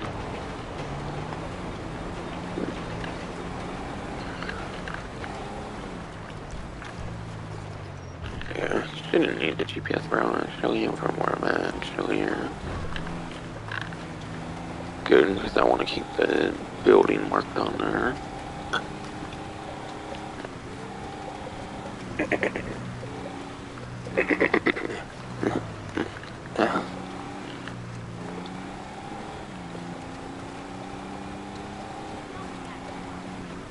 Honestly, maybe I won't actually. It should be pretty easy to find it now that I'm more familiar with it. It's only more thick because I wasn't as familiar with it early on.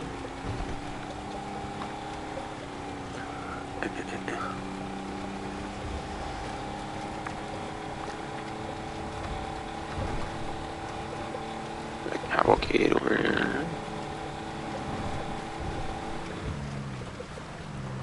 Wouldn't be surprised if this one was an NPC spawn here, since it's a day one vehicle and you can find those. Any day one vehicles on like the export list, if you find them like yourself, you can actually like deliver them.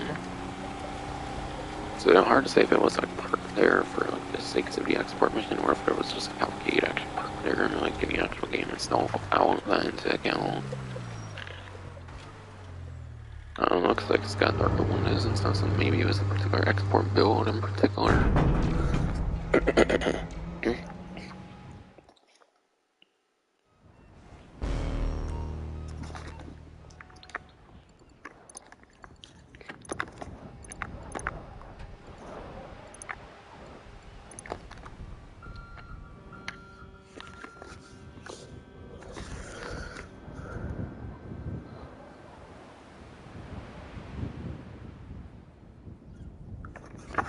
And yeah, Yeah, as for snowmans, as I intend to cover them in a separate thing, I'm not going to mention any more than what I've already mentioned.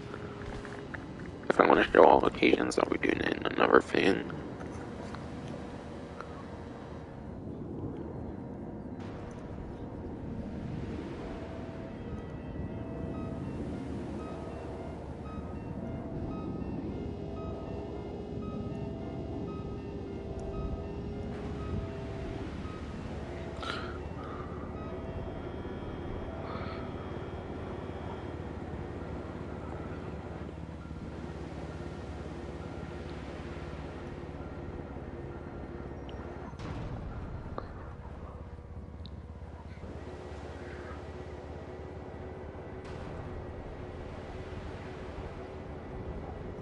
Alright. How about show off that new candy cane here, shall? Been a while since the last melee weapon, apparently. Been since the Stone Hatchet, which is like promotional material for Red Dead Redemption 2. Yeah, it was like promotional material for that, so. That was actually from like the After Hours update. I think they did that around actually for the Stone Hatchet with the like Rampage ability. But yeah, this one's just a more traditional melee weapon, unfortunately. There's no like special effect to it or anything, which is kind of dumb because it's a fucking candy cane. A weapon that looks like you can literally fucking eat it, and they don't want to do like a bonus like effect thing to like a special ability like they did the Stone Hatchet. Pretty dumb in my opinion.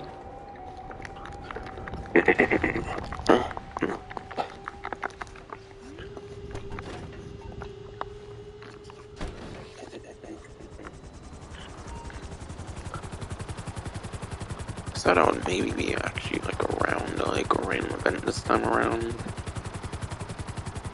Like right as it spawns, maybe check if that wants to work. So I might go to the like building then, or like radius at least.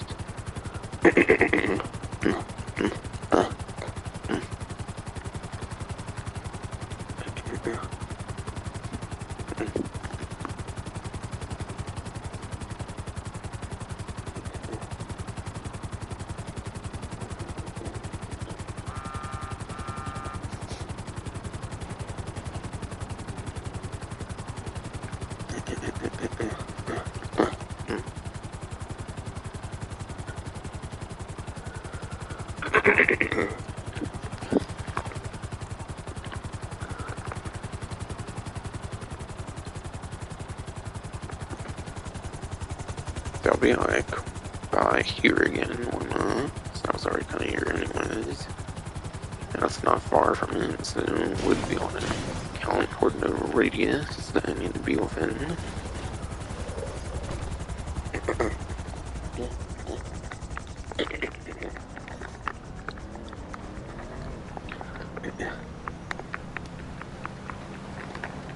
Also doesn't have the most like direct like view of the building per se from here at least.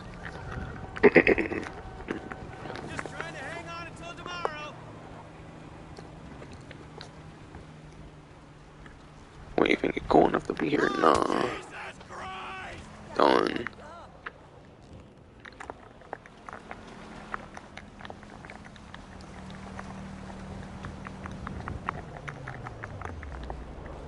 I don't necessarily want to be too much more above, make sure it's in a radius. You know, there's a lot of time still. Ouch! Damn. Got knocked the fuck out cold. The head sounds pretty crazy. Head sounds surprisingly crazy compared to usual, I feel. A paramedic's coming here, what the fuck? Don't! Wait, does this one-shot people, or what the fuck? Like NPCs, that is? Because I don't know if your typical, like, melee weapon... I don't know if your typical melee weapon insta-kills NPC is, or typical NPCs do. I almost more of a stall for that. Every NPC if hit with has died instantly, okay. I wanna try that though, make sure that's the case. Apparently, a nightstick's it's kind of a copy paste of a nightstick as well. So that could be a good example, maybe. I don't know, it might just be your average weapon after all. Then, yeah, they're all done in one hit, pretty much. Anyways, maybe try to crowbar, which is kind of most clear copy paste of it, I would say.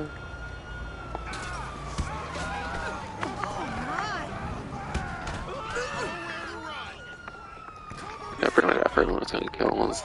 Well, okay. Just 9 you can afford it or anything.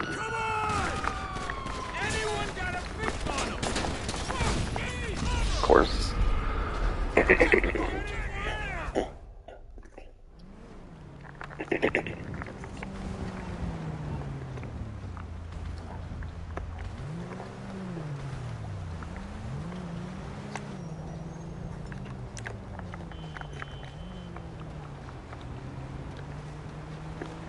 Okay, so I'm just gonna stay frozen on there to fight.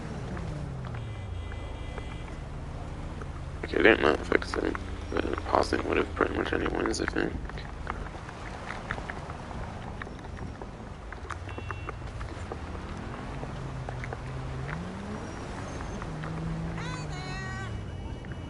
But yeah, now that I got that rumor up with the rest, I might as well,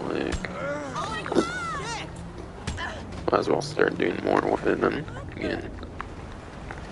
Keep myself entertained in this one area here for now, again.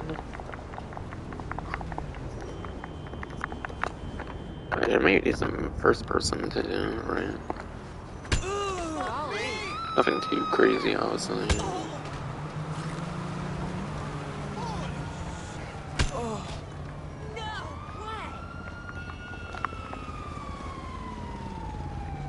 But I don't know, it's maybe because my strength stats at max actually for why I get to pretty much instant kill every single like generic NPC. So I don't feel I remember having a story with that often, but yeah. I don't really have my story my characters with max strength there because it's pretty annoying stat to go for now. From what I recall, so maybe that's why it shocks me.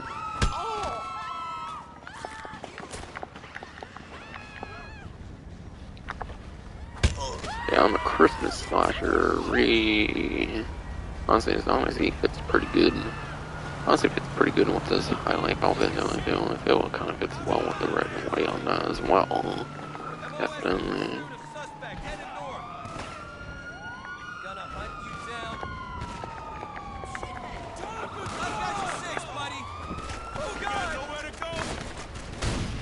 Oh, I died. I was trying to hit a Popo with it, god damn, I want to see how well they survive that. I think that would just be pretty much every melee weapon, really.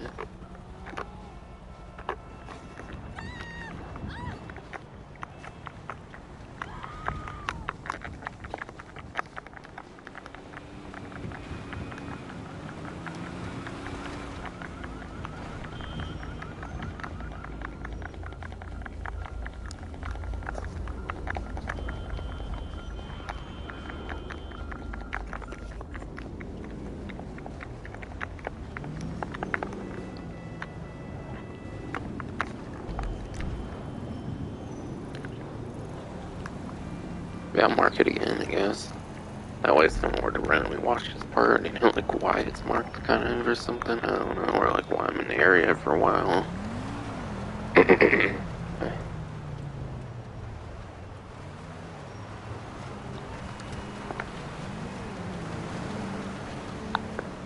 Yeah, it's a candy cane. Should actually be able to show the hats from the style menu, because it's an accessory.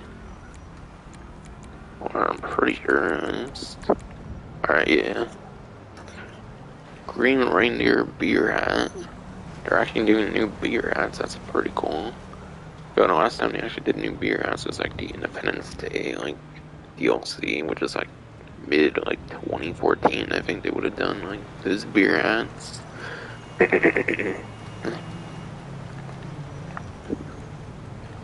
As far as I know, the beer hats are pretty much mainly from Independence Day specials, so probably a good, like, 8 years maybe since beer hats, so it's kind of a pretty cool thing here.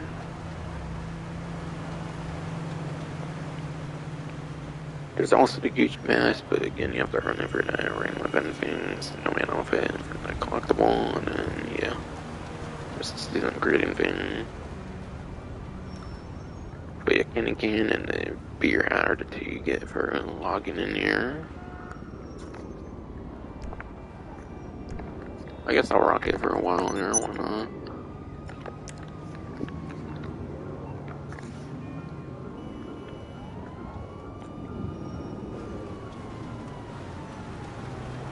And yeah, you can log in anytime during the event. You don't have to log in for Christmas Eve or Christmas Day or anything, obviously, because I have it all right now.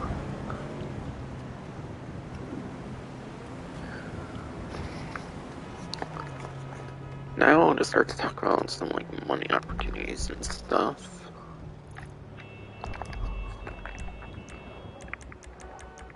Guess I'll use the thing here.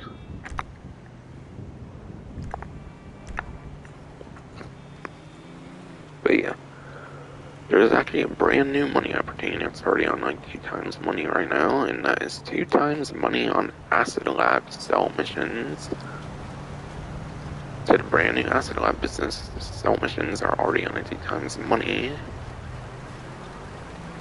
And yeah, the amount of money you get and stuff depends on if you have like the production upgrade, whatever you get from doing like the 10 like tax like Fulgen jobs. So if you do those 10 like Fulgen jobs, you'll not be able to get the production upgrade, which increases basically your amount of money and like maybe the time it produces and stuff as well.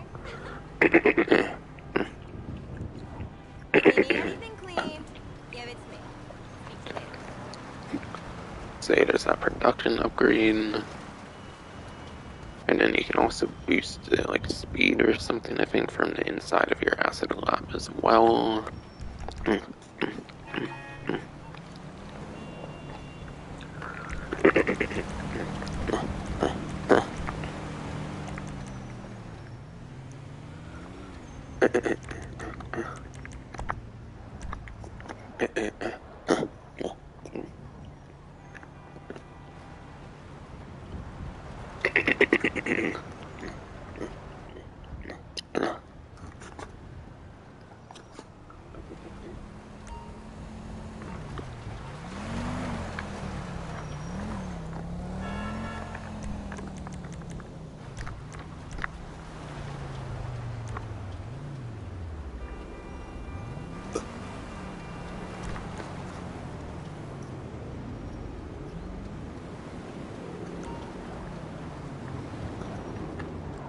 My Acid Lab is over there, which I think would actually be within the radius.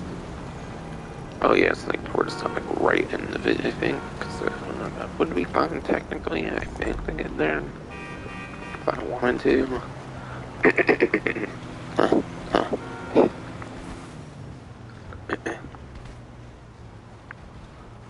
Maybe I will eventually here.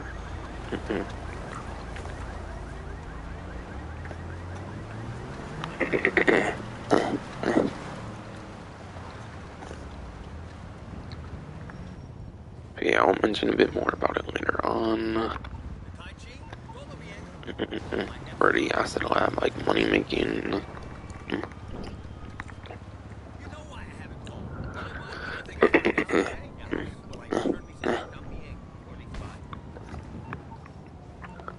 Well, you could have at least told me you were kicked out of Epsilon first. Sure, we had fun. The next time I see you on the beach, It's 20 o'clock now, so it should be good now. Trying to get it again.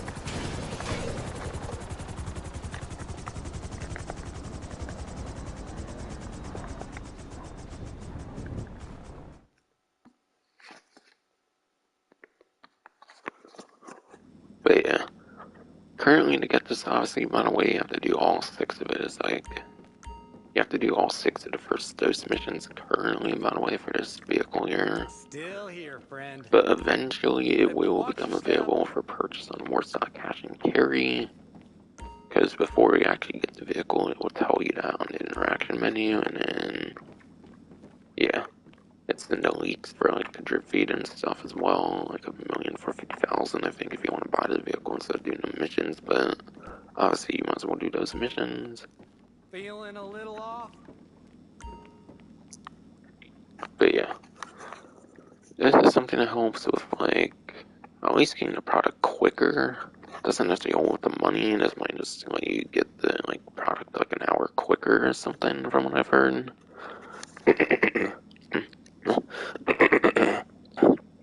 How are we? But yeah, from what I've heard, with a production upgrade or whatever, for like the actual production upgrade, like modification for the Brigade 6M6, without the boosting inside of the acid lab, I think it takes like 4 hours from what I've heard to produce from like the professional and stuff like that. If you use the acid production as well, I believe that reduces it down to like 3 hours for like producing a whole thing of product with supplies, basically. And yeah, just like your typical like passive business, you can buy the Whoa, excuse supplies. me. As a passive business, you can turn into passive business by buying supplies. Funnily enough, it's actually $60,000 to buy supplies at like 75,000. So it's actually the cheapest like property to buy supplies for, I believe. So that's pretty cool.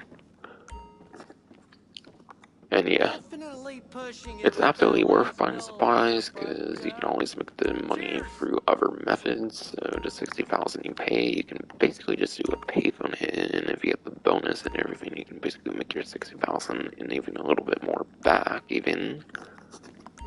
So absolutely buy the supplies as you pretty much would with any of the previous businesses. Sell missions. Sell missions are obviously pretty easy because you have the Manchester Scout C, so that motorcycle. The motorcycle you use. It can go into like subways and stuff, so that you don't get griefed by other players. You can go into subways in certain circumstances to be more safe and whatnot. Yeah, Manchester Scout C is definitely a pretty quick motorcycle, at least top speed, I imagine, because the regular Manchester Scout is pretty good top speed. So Whoa, Manchester don't Scout mind C, I me. would imagine, would be even better top speed than that. Curious how it would compare to like the Western Reaver, for example, and like I the hope you're getting Drag high on our HSW at supplies. least. That's like the first rule or So something. being a motorcycle for your sale vehicle definitely has a huge bunch of advantages, aside for obviously the disadvantage of being able to fall off of it. It has mostly advantages over disadvantages, so sales are definitely very solo friendly. The fact that it's actually inefficient to do like creep sales, because apparently there will be other Remember, motorcycles watch your provided, but step. it won't be your like Manchester Scout C. It will be like more like regular Manchester Scout or like a regular Manchester or something from what I've heard. I'm not that far into like content yet to have it myself all, but I'm just saying all of what I've heard. And yeah, selling in a fully populated lobby, which I think would be like 25 players, I think it's like up to like the amount of like 50% like bonus money. 25 player like lobby, I think lets you sell up to like 500 something like $1,000. So that on like double money should be Staying like a little over a elevated? million, like 1.1 million, and you can do that in like 4 hours, like 3 hours if you do this like acid boost production here. You can definitely make some pretty good millions for the double money here. It's a business after all. It's a business after all. It's pretty much going to be good for making money.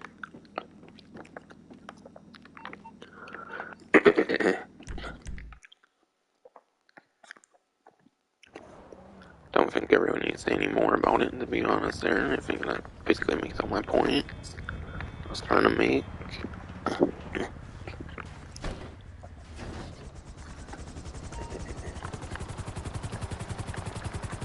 Yeah, it should basically make all my points there. I was trying to bring up.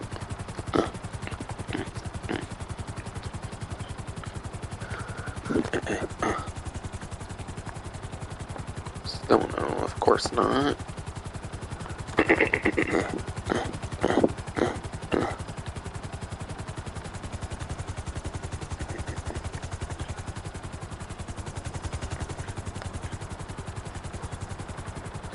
But yeah. What also worked for me before is I would like stay at a location for a while and then I would like go away from the location and then like as I go away from the location and it spawns.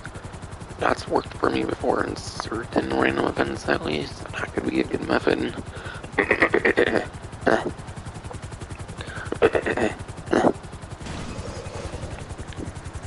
So yeah.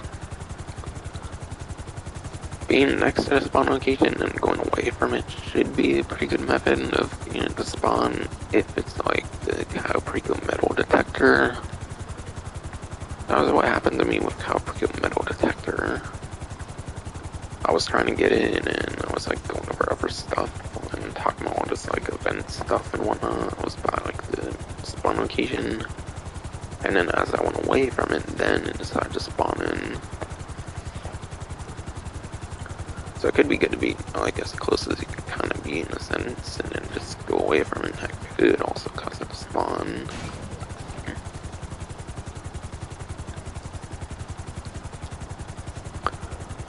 But yeah, two times money in a pretty popular lobby on Acid Lab Soul missions can definitely make you easy millions. This event with the double money, so like 500,000-ish.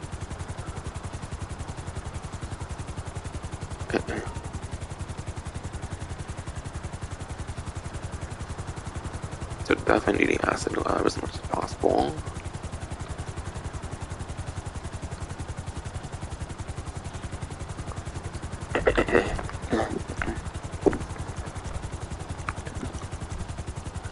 And then next money opportunity, I think will kind of be the weakest money opportunity, I think. And that will go to Beast versus Slasher. Beast versus Slasher 1 for 5. Those will all be 3 times money in RP. And the adversary modes, I would say at most, they pretty much typically pay out like a couple $100,000, and that's if you play like the maximum amount of rounds and you also win like every single round. So you gotta rely on having like a good team and stuff like that, and you gotta be playing the maximum amount of rounds. And also this adversary mode requires at least 4 players, which is definitely on the higher side for the minimum player count.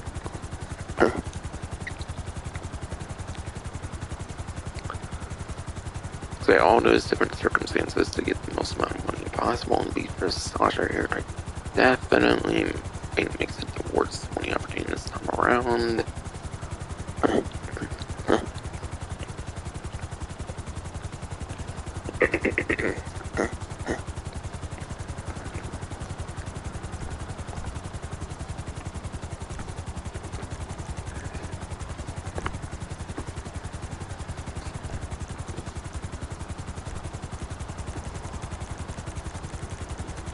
Oh yeah, wait.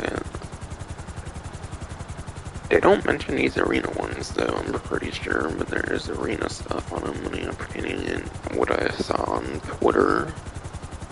I saw on Twitter that people were mentioning that there was like certain arena stuff on money opportunity. Not all of it though, so I'm not sure if it's intended or not, or if I just want to accidentally put stuff on certain arena things. But yeah. Buzzer Beater and then Wreck It apparently.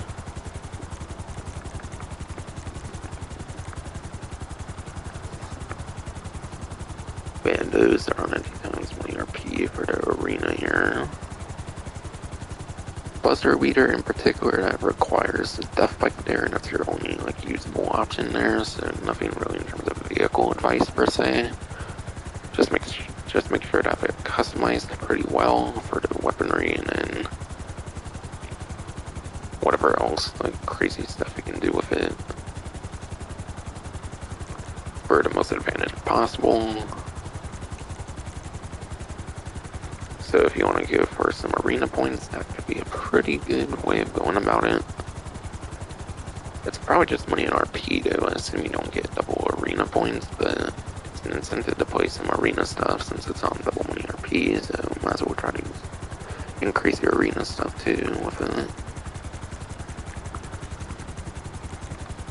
it. And yeah, wreck it, one for free. That's actually the racing kind of mode here. It's basically the arena, like race kind of mode of the game. So stuff like your ZR, like 380 to ZR 380 would probably be pretty much one of your best options. That bike again can be pretty good for this one, but gotta watch out for like EMP mines. Not EMP mines, you gotta watch out for like kinetic mines and whatnot. Any like explosive, I think, on a track as well will pretty much instantly like kill you on the motorcycle. So it's kind of a risk reward kind of vehicle with the death bike on this one. And aside for those ones, you can use pretty much your typical like average vehicle, like the Imperator. Vehicles like the Imperator that aren't like that like ridiculously huge, more like your average size like vehicles and stuff can work good too, I imagine, for the racing mode here. Stuff like the Bruiser and like Sasquatch and stuff will probably suffer a bit on this mode though, definitely, I would imagine. I mean, your bigger, bulkier vehicles probably won't be doing so good on this one. So yeah, definitely is here for 80, stuff like any of your more average like arena vehicles I've not mentioned firsthand. And those are definitely going to be some of your better money opportunities aside from the Acid Lab. I would say those two are maybe your best money opportunities aside from the Acid Lab, yeah.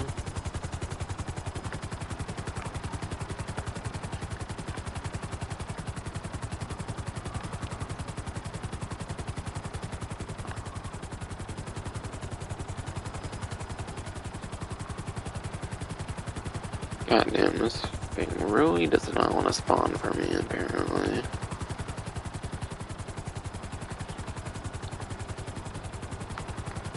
I might have to just try a jet or something at this point.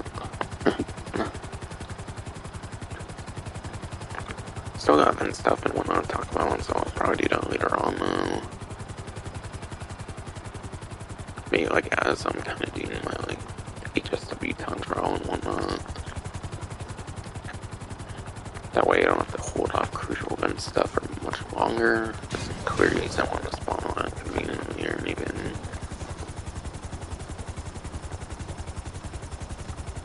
Yeah, those two aren't mentioned on the newswire, but there is a couple arena stuff going on for money opportunity. For some reason, it's just not mentioned on the newswire.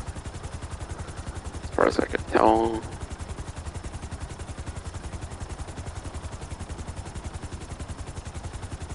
And then, yeah. You have 2 times money in RP on races. So actually, I'm kind of wondering if they consider Buzzer Beater and Wreck-It like arena races. Wreck-It for sure is for sure a racing arena mode, pretty much. Buzzer Beater? Actually, Buzzer Beater does have some like checkpoints and stuff like that, so maybe they count those as like 2 times money in RP on races then. That probably explains the arena stuff. They probably count it as races for some reason. For Buzzer Beater. Yeah, this one I think you're collecting like checkpoints. Same with Wreck-It as well, you're collecting checkpoints, but this one's more in like an actual race setting there compared to Buzzer Beater, I would definitely say. So I assume those are 2 times my RP along with the other race types. But yeah, pretty much any race is pretty much going to be 2 times my RP as long as it's like rocks are created and whatnot. So that's a lot of different race types that I will not be mentioning every single one. I just really want to go through all these. Yeah, your Caprico series.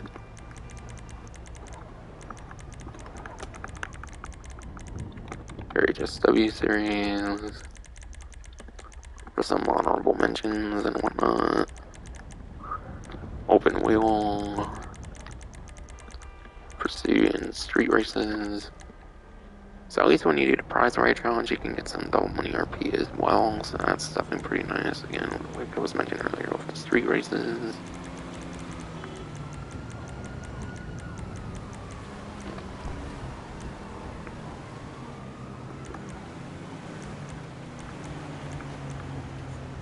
Actually, I think that's pretty much it for the mission, like Rockstar created section there. Rockstar verified. That was basically the old school versions of like their community series. I think here it used to be like what they did back on like 7th gen. I think. So you can play these. All these you can even do.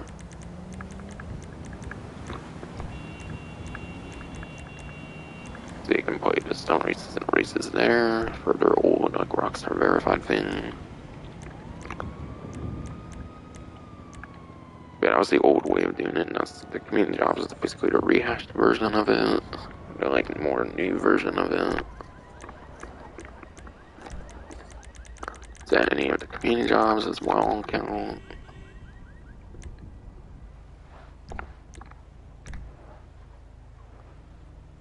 So that's basically all the stunt races and then your open wheel race there.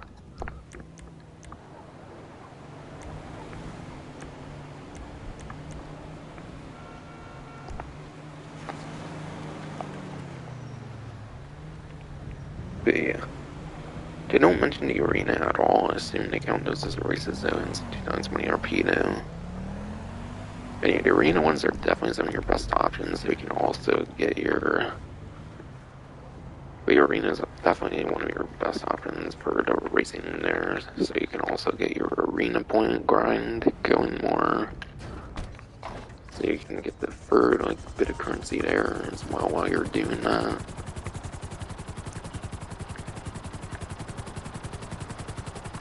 And yeah, street races would probably be one of the best methods for the prize ride again.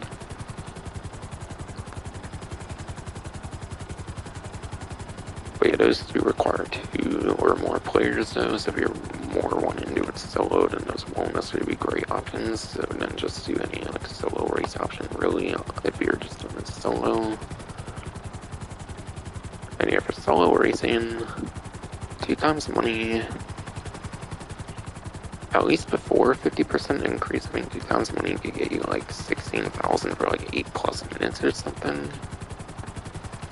So you might be able to make like 24, like 25,000 on like double money at most as a solo player if you wait 8+ minutes or whatever for max payout for like maximum payout and everything.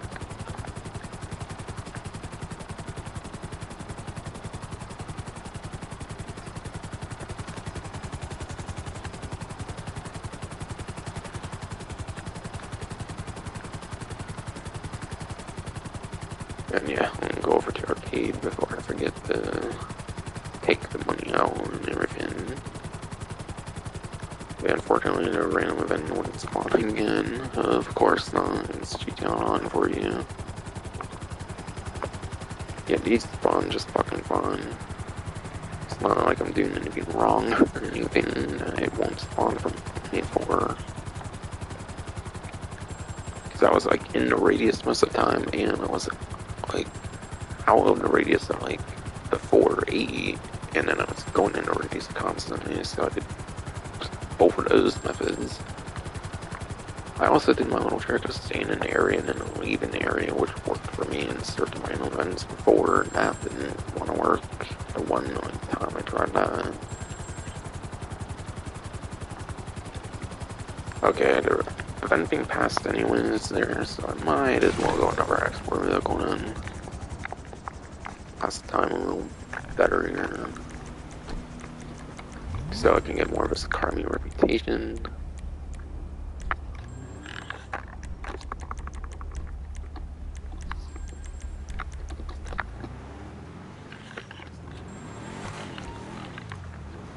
Recoil Brawler off-road, that should be a pretty fun drive, I feel.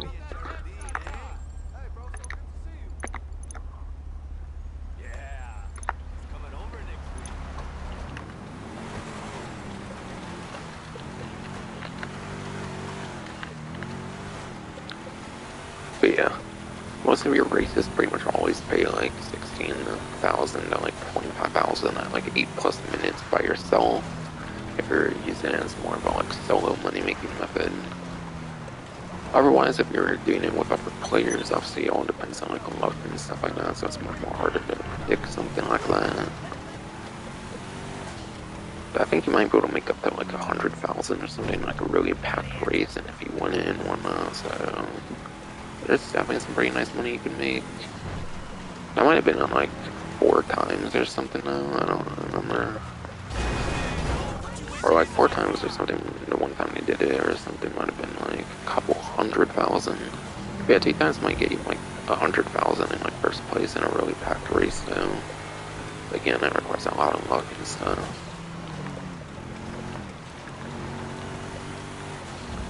But I think racing is definitely a better option than the adversary mode. I think the adversary mode is kind of definitely going to be your worst money making option, even though it is on the free times.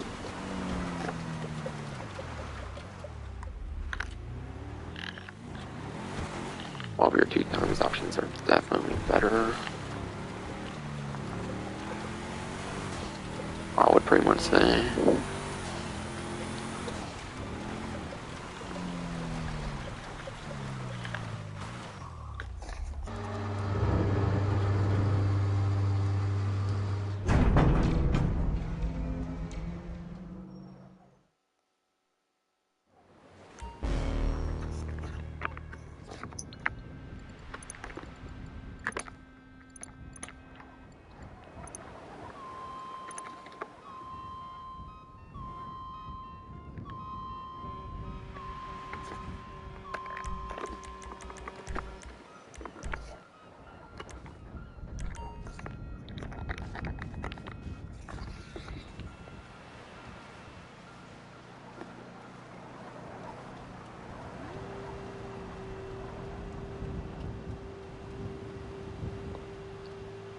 And yeah, so as for everything I already covered, it's basically just discounts remaining for like a few vehicles and like a couple weapons I still have to mention, and then it's actually a Prime Gaming thing for once. That's not just $125,000, which will be really quick to mention, which I'll get to at some point.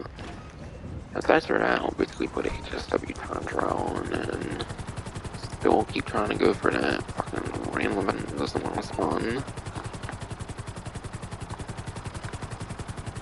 And yeah, I'm not gonna go to another lobby because then I probably got to wait the whole like 20 minutes again. Obviously, it's not gonna be worth it. Still want to try to get on stream, that would be nice, but if I don't, then I guess I won't. Maybe I'll try to go for it during like Snowman collectibles or something, whatnot.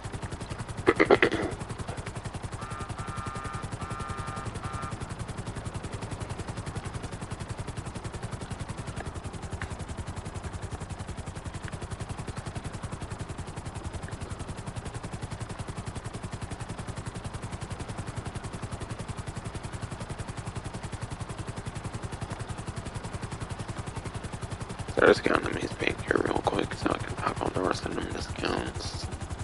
Pretty much.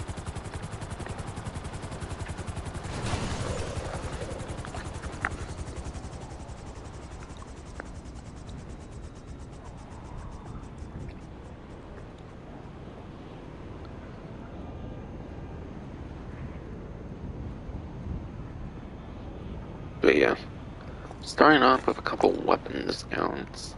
These will be Festive Surprise related. If you remember what the like first huge Festive Surprise brought, which was in like 2014, those are basically those 2 weapons on discount. That will basically be 50% off your proximity mines, and then also your homing launcher as well.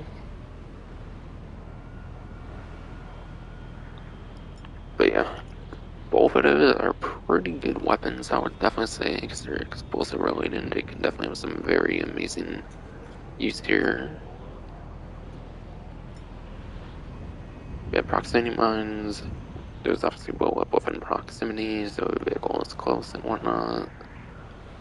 definitely has some very good like anti-griefing kind of measures that you can use it for. Like if a griefer is chasing after you, like while you're doing certain business stuff and like public lobby stuff, it can be useful for stuff like that. Very niche uses for sure. Besides for those niche uses, I wouldn't really use it over something like a state bomb or something that you can remotely detonate and everything. But nevertheless, it clearly has its own unique uses. And homing launcher, obviously, that homes into vehicles and missiles home into all kinds of different vehicles. That is something very worthwhile to have on your character in the case of like griefing purposes and whatnot.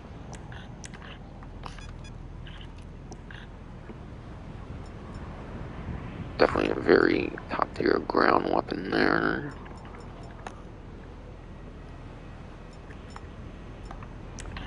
The weapon discounts 50% off, definitely quite nice. For the homing launcher, I assume it's just the actual homing launcher, so it's not going to be like the ammo though. So it won't really matter for a veteran player on homing launchers more if you don't already have one, I assume. And then, yeah, proximity mines can always be useful. Because you're purchasing like every single unit of proximity mines. So obviously, any proximity mines, if you use a lot of them, will be cheaper.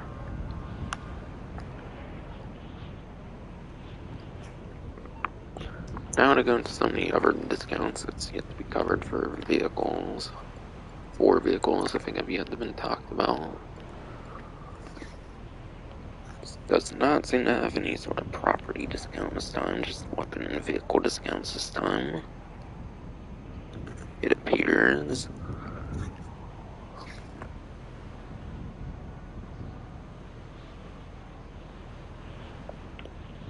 Okay. I think I'm seeing one legendary, 1 severn elitist, and I think another legendary. So 3 websites to cover on. Start with elitist because it appears on this list first. And that is going to go to your Valen 5-seater here. For some reason, I'm not sure exactly why, but yeah. It was a 5-seater version of the regular Valen that is part of Heist update. It's at 995,000, it will be 696,500 at least on a trade price. Heist update vehicles didn't originally have a trade price, but I think they added like trade prices in later on so that people can buy them without putting heists from like 2015. So yeah, for trade price at least, if it has one, then you'll save at least a couple 100,000. But yeah, it's just a Pegasus vehicle now. A Pegasus vehicle now you probably won't get much of any use out of. But yeah, unlike vehicle storage, you can own unlimited Pegasus vehicles pretty much, so it pretty much is worth buying any Pegasus vehicle as long as you can afford it pretty much for completion sakes. If you don't care to complete your Pegasus vehicle collection, then yeah, it's probably a waste, but if you want to complete your Pegasus vehicle collection, now is a good time for the Valen 5-seater.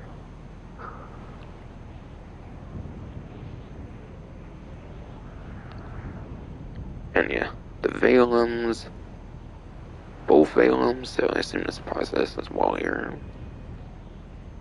Looks to be 24th place lap time and then 28th place top speed. So you're not getting good performance at all, as you would kind of expect. For those that use it on the Caprigo Ice a lot, you wouldn't know how bad a performance that is. Legendary with its 2 here.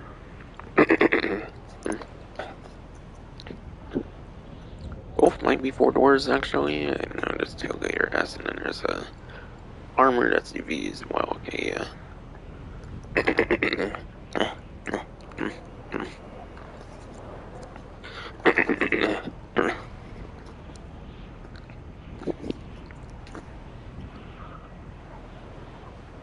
BOB tailgater S here.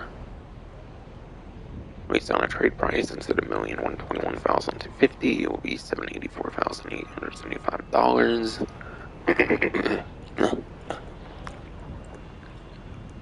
And yeah, as As far as I know, it is the only four-seaters. It is the only four-seater tuner vehicle in the entire game. So it's the only tuner subclass vehicle that's a four-seater, which gives it quite the advantage for like your robbery contracts. I would say it's pretty much an essential if you want to do like 3 and 4 player robbery contracts and want to be in the exact same vehicle as your other like friends and whatnot. So Tailgater S has that good niche. Tailgater S can have that good niche use if you're doing 3 and 4 player robbery contracts because it's the only 4-seater tuner subclass vehicle. It's very certain between like the 17 to 19 in the entire game.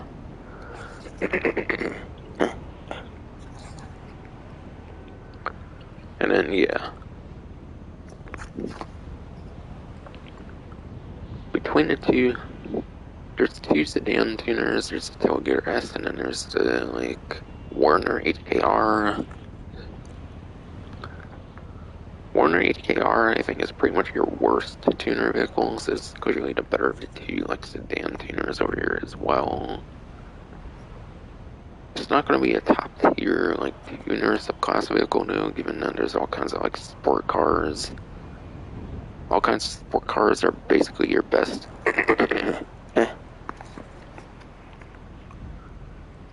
All kinds of sport cars are basically your best like tuner subclass vehicles.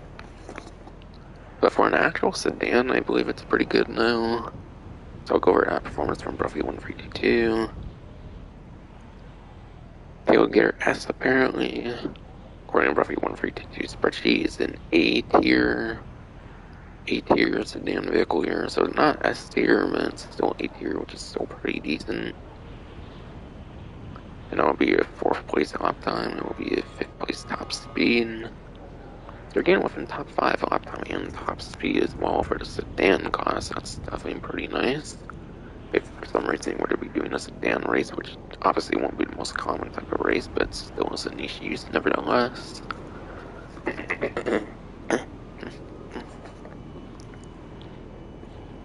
So yeah, very useful for your robbery contracts if you're playing more than 2 players, so that alone makes it a very good investment.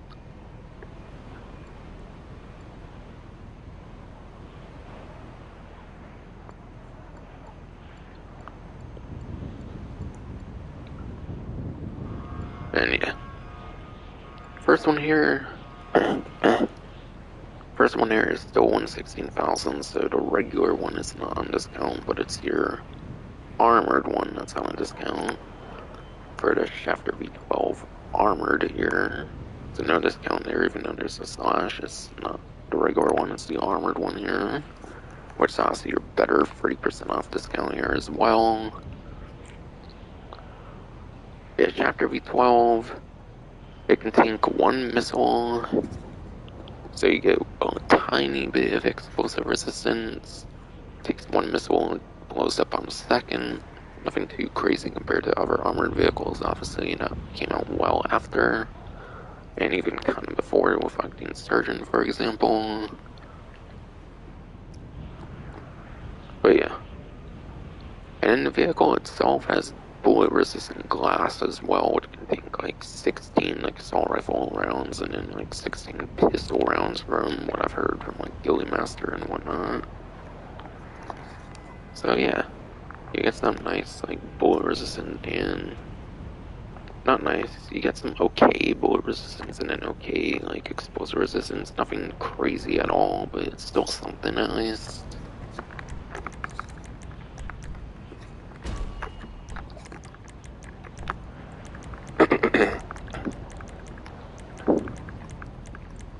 Okay. And then it doesn't seem to be a CO vehicle though. Yeah. CO vehicle is the LWB, not the V12, it looks like. I think V12 tends to be the better performing one though. But yeah. And yeah, I'm not gonna go for performance of it now, because it actually has a use outside of like racing, with it being like armored and stuff like that. Tailgater S, yes, with the robbery contracts, but still it's more of a civilian vehicle than the Shafter V12 there, so I figured I would still mention performance on the Tailgater S at least. Yeah, Chapter B12 armor, definitely a very good discount, because it can provide more purpose than 95% of vehicles in the game anyways.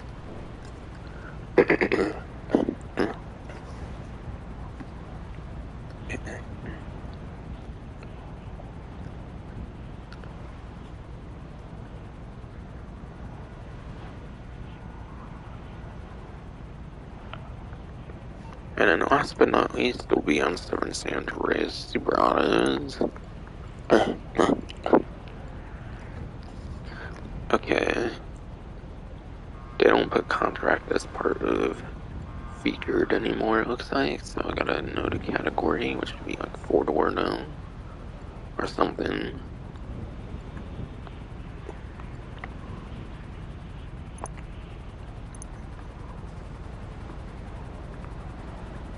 Okay, that's right, it's more than 4 doors though, so it's not them.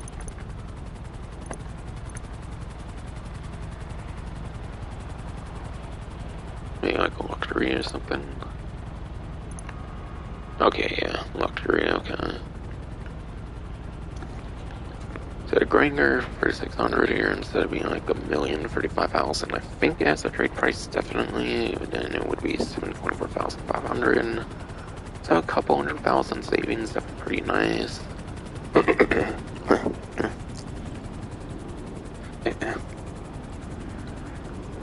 And yeah, basically does everything better than the Chapter B12 armor. But yeah, Chapter B12 armor just basically does everything better than that. Because yeah, it has exclusive modifications at the agency, which means it can be turned into an Amani Tech vehicle, which means it can get the armor plating. Contract Amani Tech vehicles do have bullet resistant glass as well, as long as it's from contract update, which this one is, and it does also bullet resistant glass. Armor plating if you want to like double up on the armor, because it does have a little bit of armor even if it's not armored.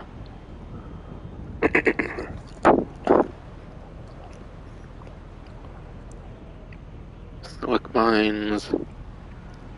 You got silic mines which can spin vehicles out, which for the most part might be a pretty niche use, but it's still pretty nice.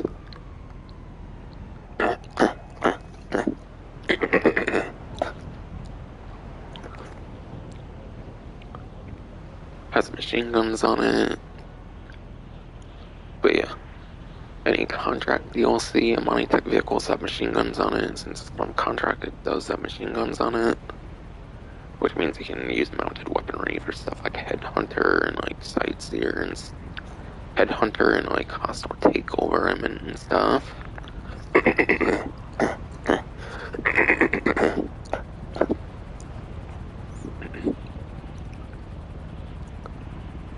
And yeah, I didn't mention much Chapter B12 armor. It's pretty much going to be best for your VIP work as well, like Headhunter and like hostile takeover and stuff. I imagine for like the best use, you'll probably get out of it for money making.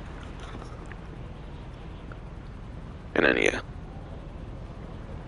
windows, plating, silk mine, machine guns, and then yeah, Amani Tech. There's the missile lock-on jammer and then remote control unit. Remote control unit, I wouldn't really recommend a remote control unit on this one. There's definitely better fits for your remote control unit, definitely with the Omnis EGT. In the drift feed, there's even another like electric Amani Tech vehicle coming out for the drift feed, which should also be better for your RC control unit, and that will be coming out sometime later on. This one you definitely want the missile lock-on jammer, I think, definitely. Because it's 8-seater for fuck's sakes. An 8-seater vehicle that cannot get locked onto by your like homing launcher and stuff like that. That's amazing. Like seriously, an 8-seater vehicle that cannot be locked onto and stuff. That's very good. If you were to manage to fill up all the seats, especially where you have like people see on the outside with like LMGs and like assault rifles and stuff that they can use on the sides.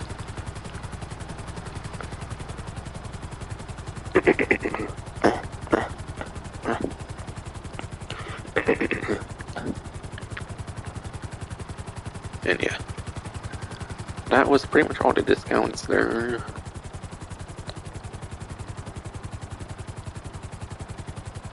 Last but not least, GTA Online players who connect their Rockstar Games Social Club account with Prime Gaming before January 25th will receive the Sprunk Snowflakes Festive Sweater.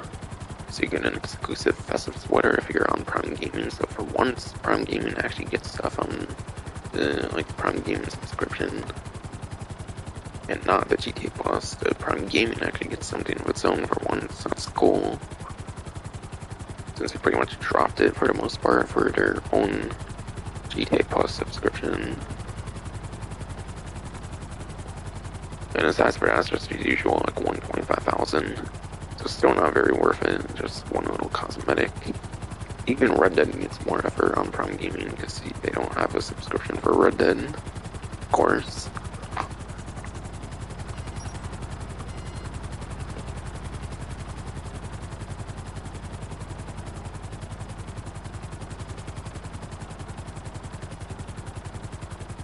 But yeah. Honestly, there's some pretty good discounts this time around. I feel the only super bad discount was honestly the Drift Tampa, I feel. Yeah, I just used one bad discount just to Drift Tampa. But even in the Drift Tampa, you can put the lower tires on now as in the last couple like DLCs, so even that can have a kind of niche use. But yeah, I feel really the Drift Tampa was like the only like super bad discount this time. Given its specific times and stuff, I guess it makes sense. There's a lot of like weaponized and actual like pretty good discounts, and like other weeks where there can be some pretty bad discounts. So yeah, I found discounts pretty good this time around. Besides for Drift Tampa again would be like the one I would probably complain about.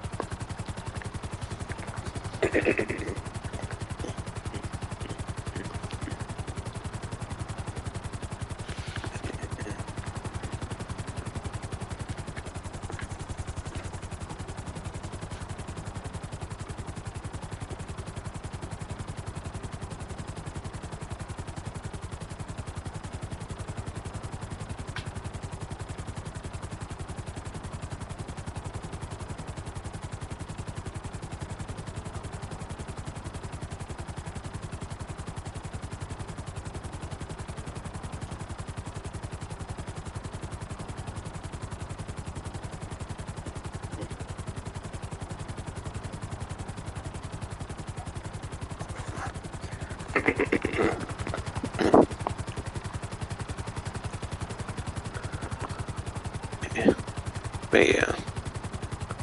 Sorry for being pretty slow on the stream though. It's not clear, my throat's kind of fucked as hell right now for some reason. That doesn't really help for being speedy with the streams here. But at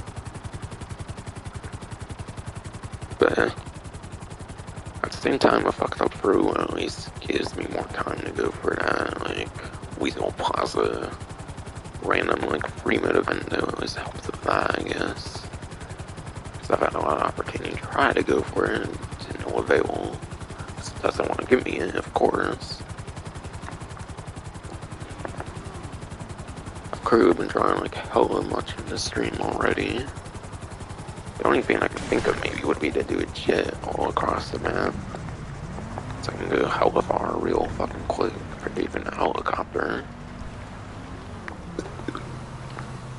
Because if I do another lobby, I have to wait another 20 minutes. I'm not going to be doing that. But yeah, hopefully this is even not possible since it's snowing as well now, and the town travel without snow is a bit, so. But yeah, time travel without snow is a fucking bitch. With the snow though, on the other hand, on this last week, just gotta be time travel. Oh god, I don't know about that. Did they even think about the, like, time travel they just did, or like, what, no? I mean, I don't want to, like, delay it, like, last time travel, but, yeah. Last time using this for just to be time travel, pretty much.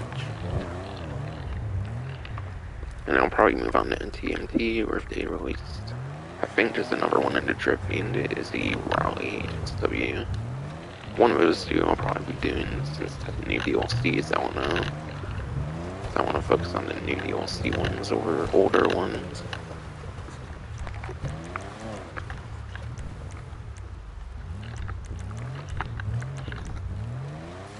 Yeah, it's where this town was a bit without snow, for fuck's sakes.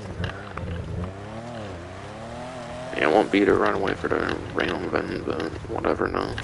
Or even trying it hell much already. To no avail.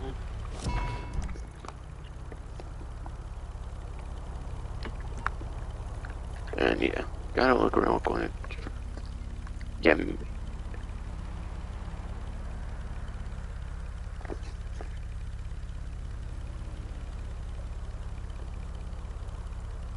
me, I do like to go down this path.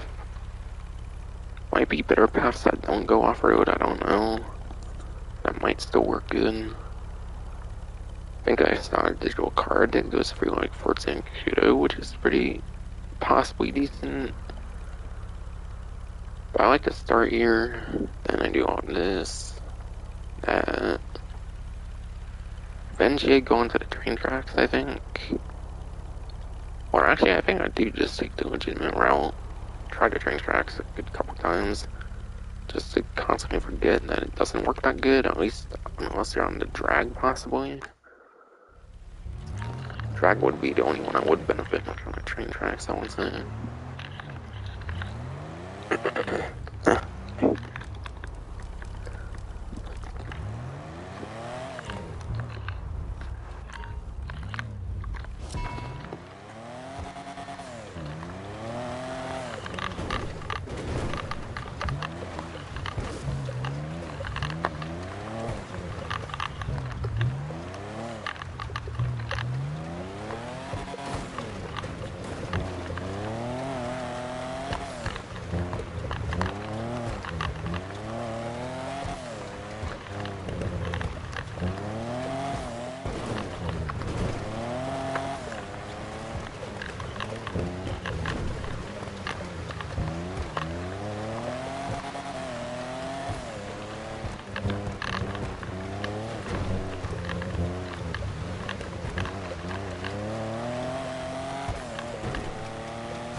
I finally have some good speed seconds here, given the snow now, which isn't normally a factor to consider.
Oh.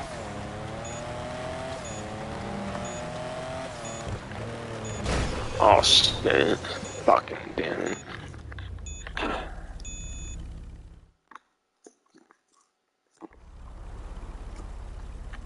Yeah, this hunter all sucks on snow, especially. Oh my god, it was already trash though. Trying it again without commentary much though.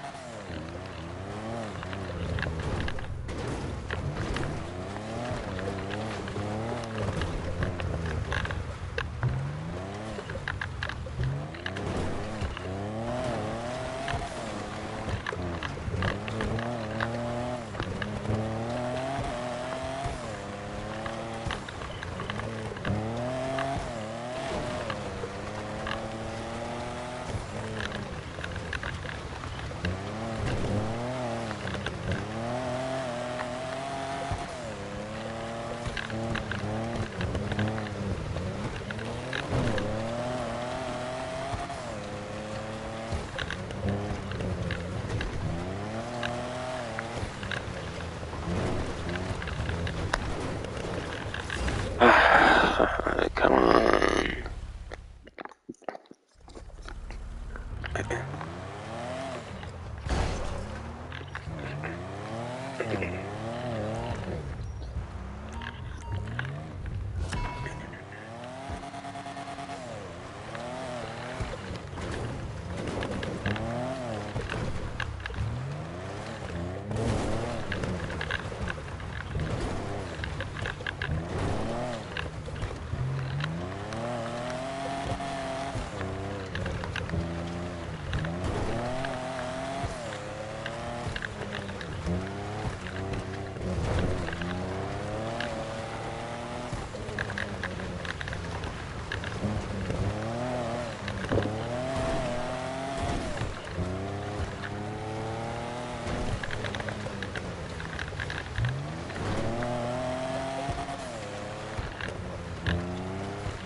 I've been slightly better around the same time. Fucking.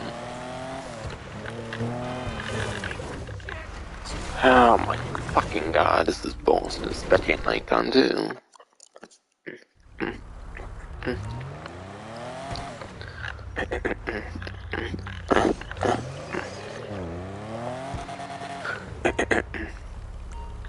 On snow, they should extend the time, which I highly doubt they fucking do. I might just do a drag run, just get it done instead of the Avenger. I don't fucking know. First snowy just time trial ever in the game, definitely.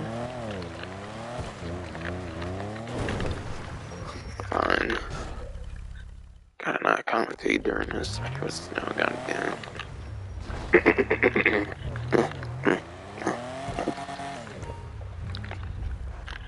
Hard to not have shit to say about it though, definitely.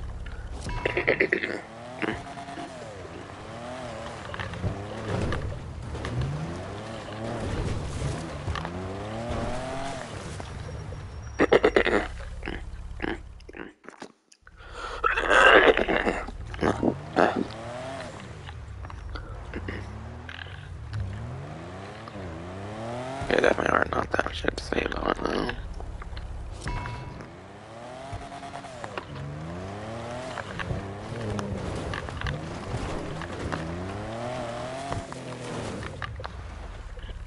Oh my god.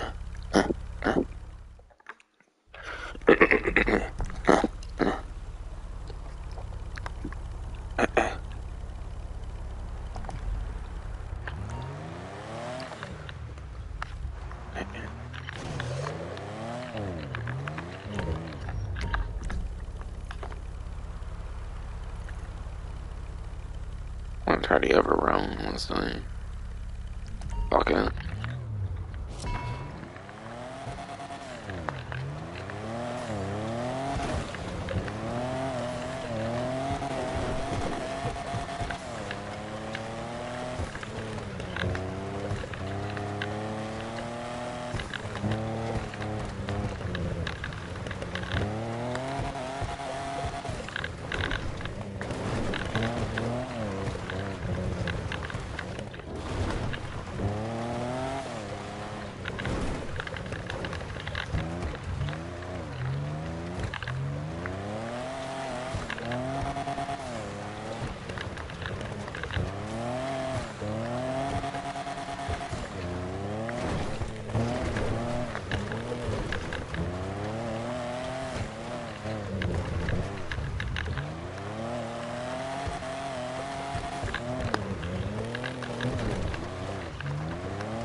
I don't think that's good enough.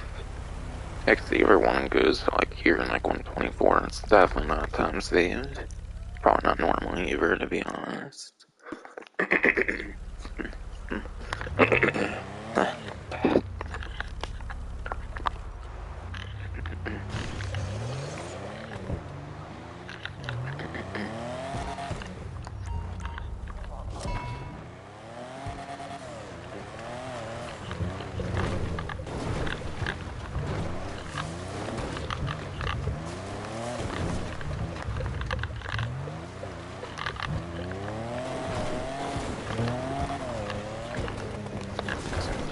So tired of it sounds.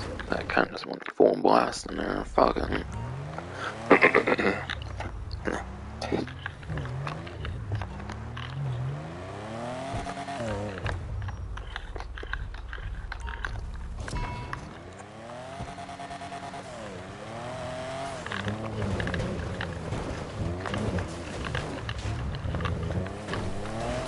Great. Of course, always something with this shitty snow and darkness and shit.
Fucking hell. Cannot even see anything right now, pretty much.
keep going here though, but no.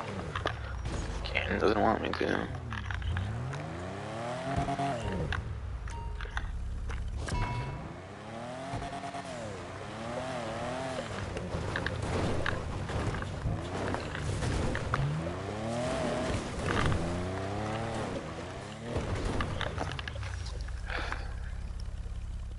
I'm able to see better right now. God damn. No, it's not daytime right now.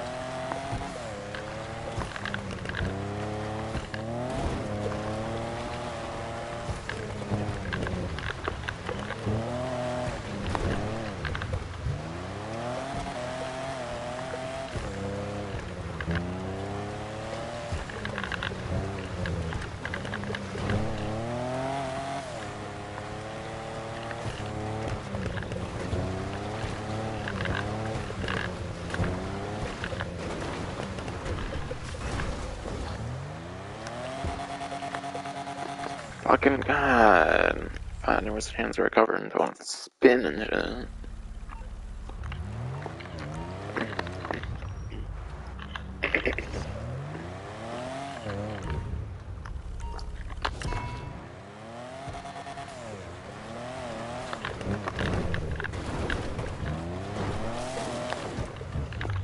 Of course, somehow.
Alright, pretty good. Ah! As I commentated, really? Come on. Now it's like getting daytime now. Man, so good, finally.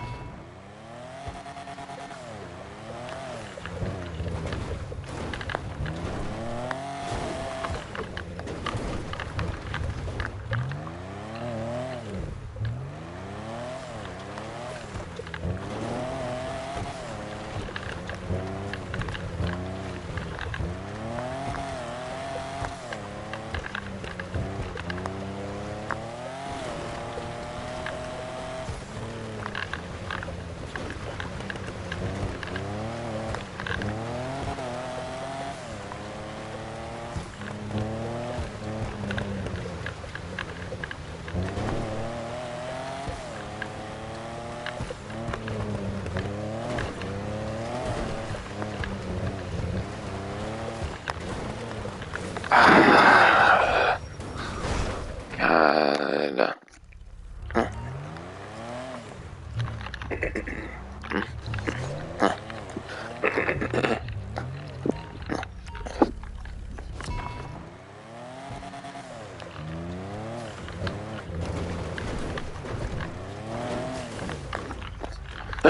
Really?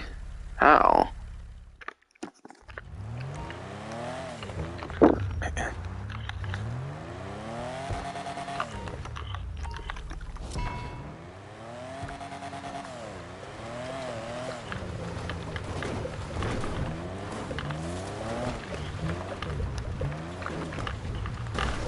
Ah, come on.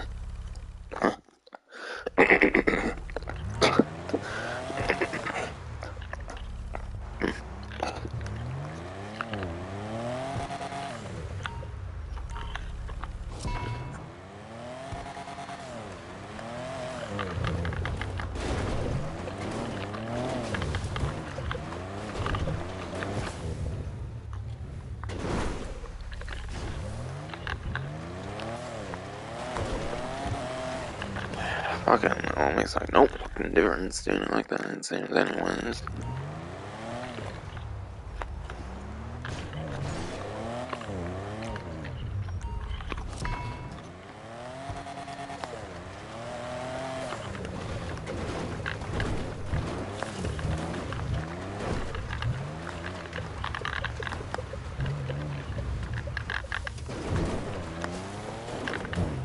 Oh my god, oh.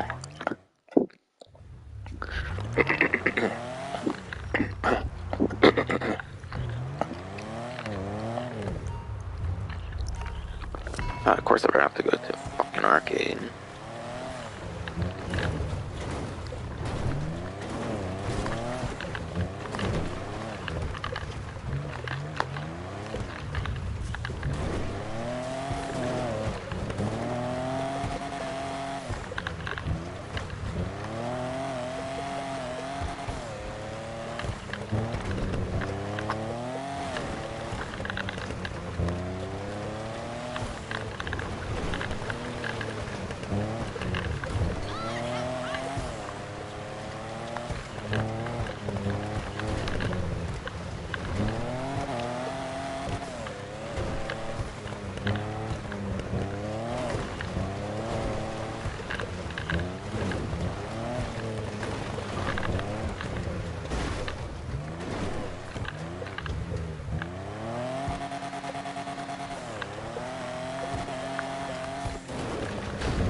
You gotta be fucking kidding me, dude.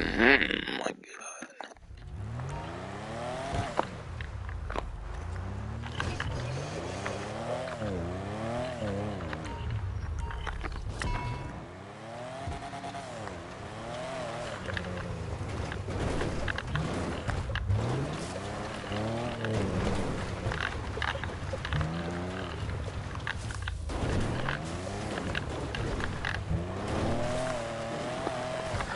Fucking hell, I feel it's getting a bit rough there.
Fuck. Oh my god, wow. Seriously, I hate this fucking game.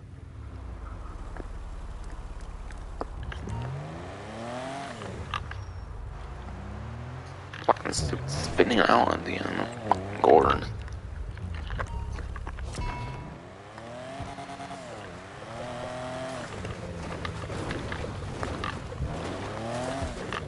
Oh my god, wow. Eating these instant spin outs, man. God, I should adjust the time for the fucking snow. I don't need to do that. Sparks are too lazy, of course. Sometimes.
Of course.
Oh my fucking god, this. I don't want to have to do the fucking drag. This is ridiculous. I had one good run since the first one.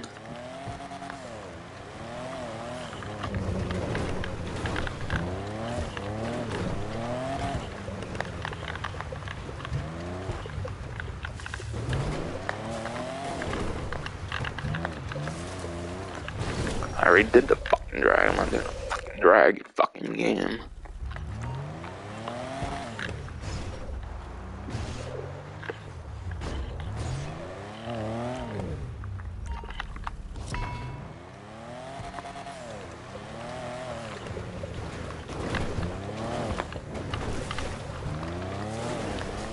Oh my fucking god.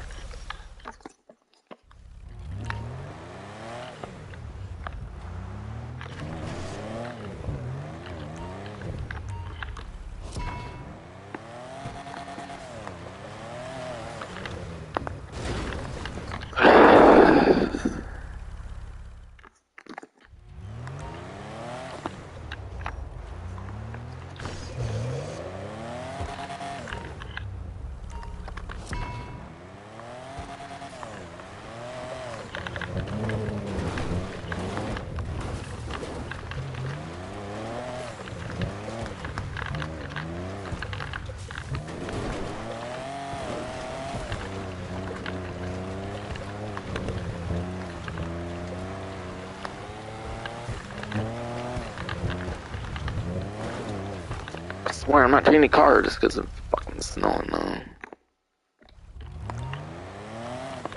This game's fucking garbage though. Actually, no.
You gotta be fucking kidding me, dude.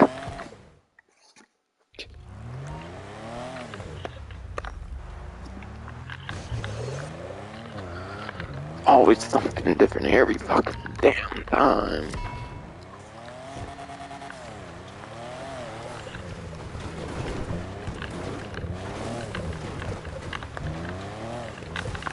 Oh man.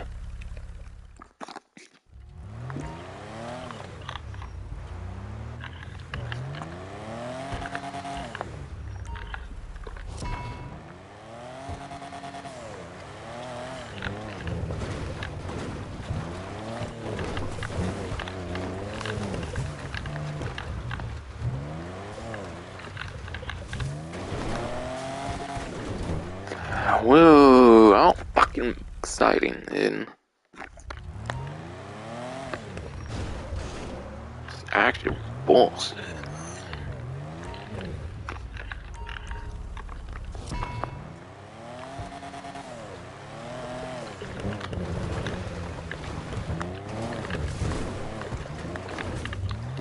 Whoa.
Dude, this is actually fucking ridiculous.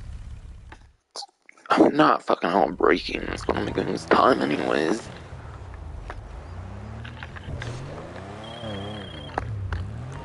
Oh, Simeon, fuck you.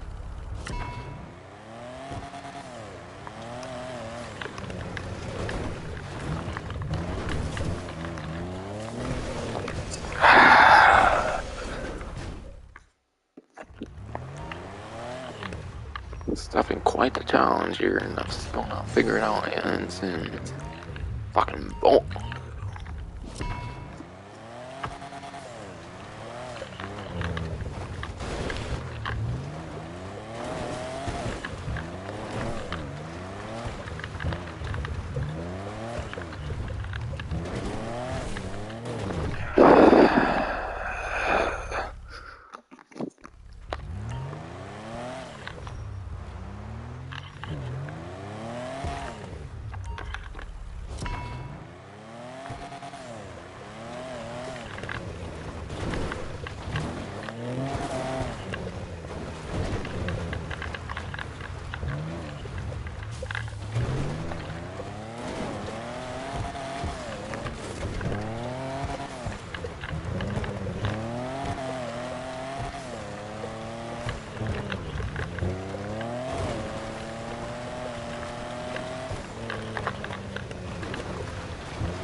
God damn it.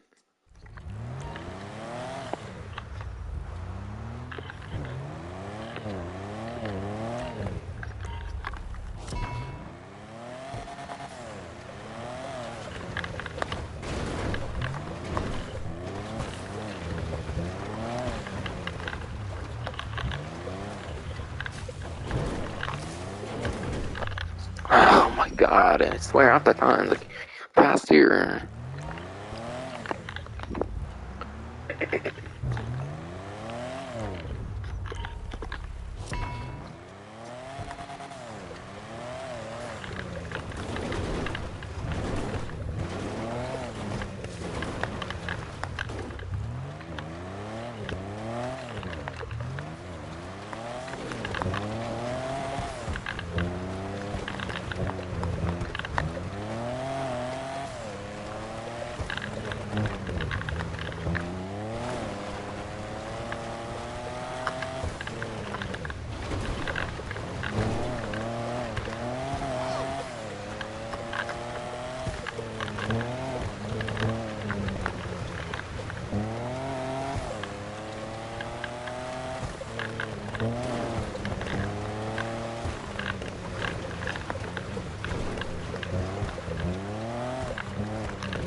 No way! Alright, I'm done. This is bullshit. I guess I'll go to a fucking random event, kind of. What the hell is that? that bullshit. Fuck.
Oh my god.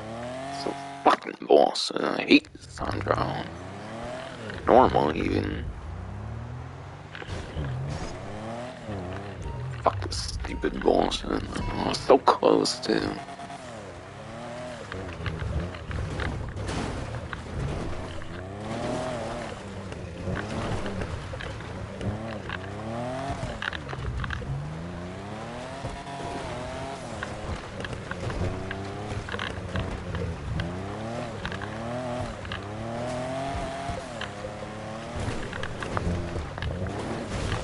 I'm just without control on this shit anymore. It pisses me off this fuck.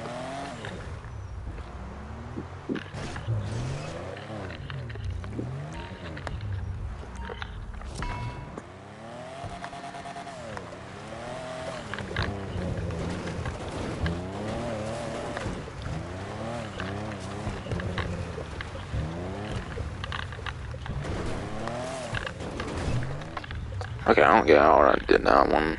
Still, stupid Conjure was a bitch anyways.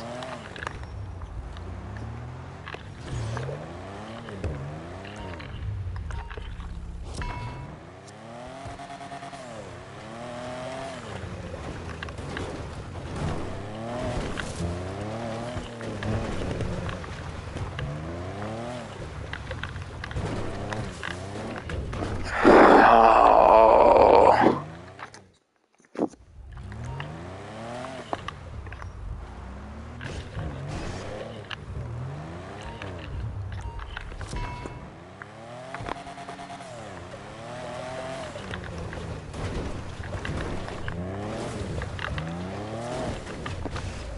Oh my fucking god.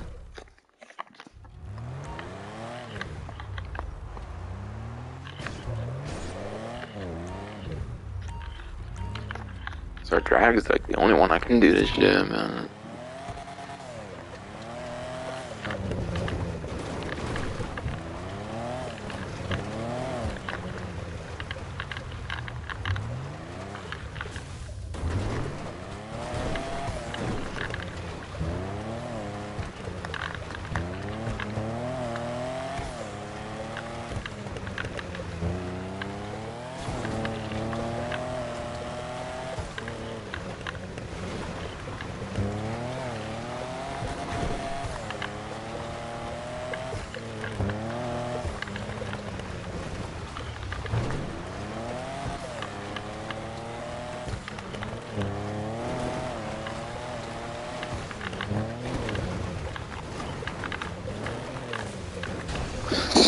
So fucking stupid, man, I swear.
Oh my god, I don't get how that happened.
Ow. I'm still going one more at least.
One more at least over a fucking minute long. Come on now.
Ah, fuck this. It's impossible anyways.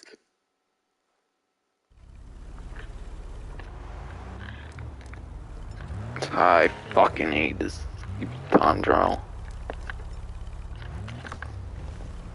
It was already impossible enough without stupid fucking snow. I'm giving up on it, fucking honestly. I put my best attempts in it, but nope, didn't matter. Didn't even fucking matter. At all.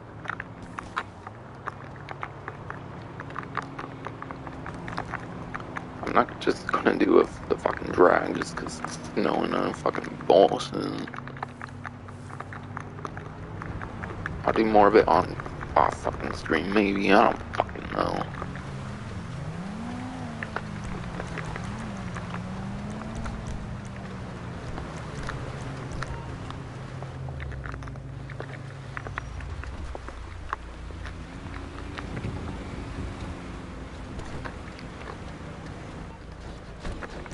What in the hell was that for?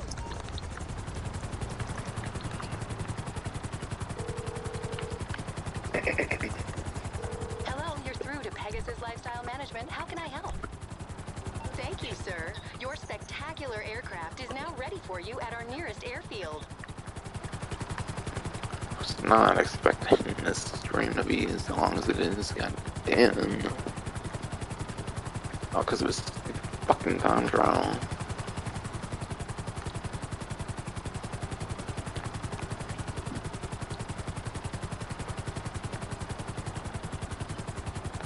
So, like during the snow, you don't get a fucking choice, but you have to fucking use the fucking drag.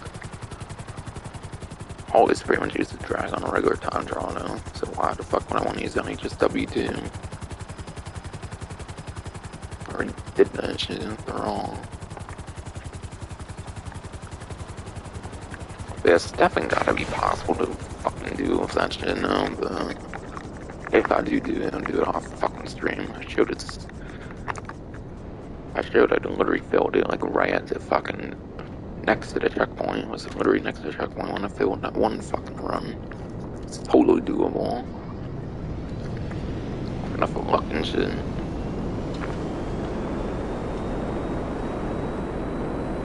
Just don't have the patience anymore to fucking go for it anymore now.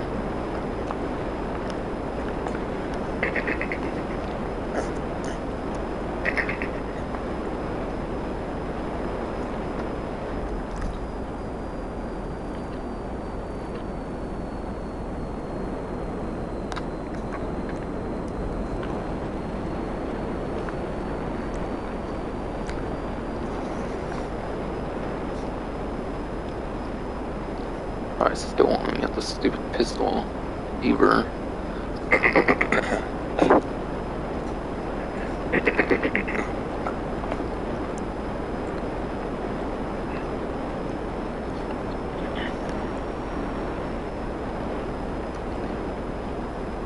I still want to get a stupid pistol either still. Because stupid random bullshit in the event doesn't want to spawn for shit. Yeah, when all hell good to it and shit. No, still doesn't want to spawn.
I get here, then fuck it, I don't care then.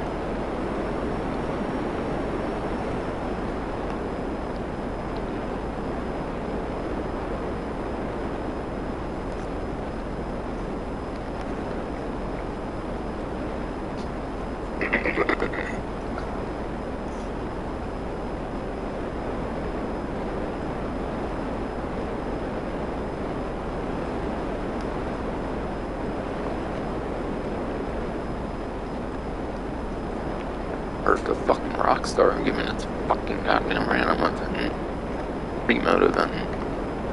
It's been like 3 to 4 fucking hours.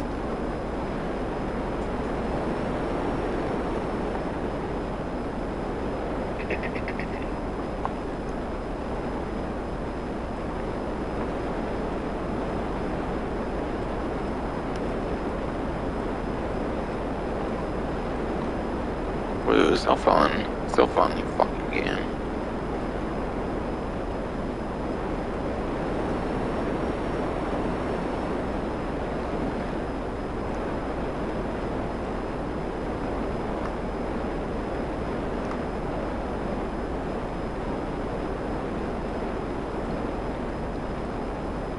I swear this game I hate, God damn.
Yeah, that's right, stupid building is what you're pissing me off right now. Not spot my fucking event I won.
And I'm going to the fucking timer again, and then if not, then I'm just ending this fucking stream finally.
building, I can building around there. Fucking, I found her shoulder earlier. And shit.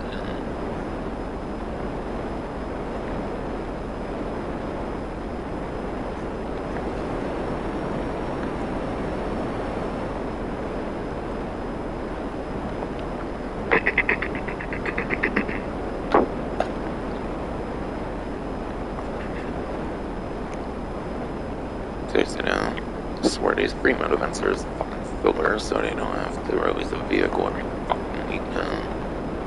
But if they're gonna do that shit, at least make it fucking work good and shit. Like, fuck,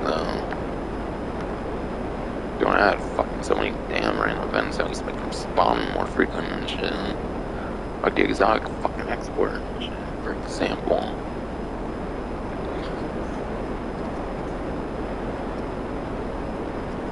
How come those spawn perfectly fine from like a fucking year ago and shit? Like a year and a half ago. And this new one can't even spawn once a fucking ever.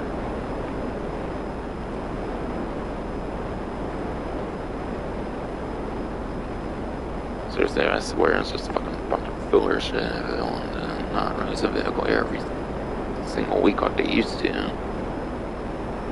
With a rare skip, not like such often skips every time anymore.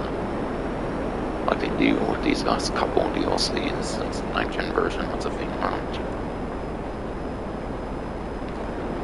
It's Retrofit is just worse and worse each fucking console generation.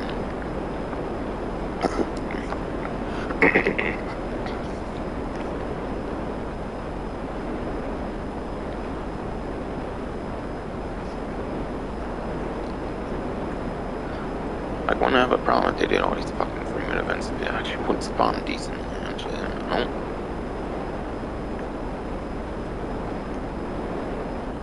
It was never the fucking case, to be honest.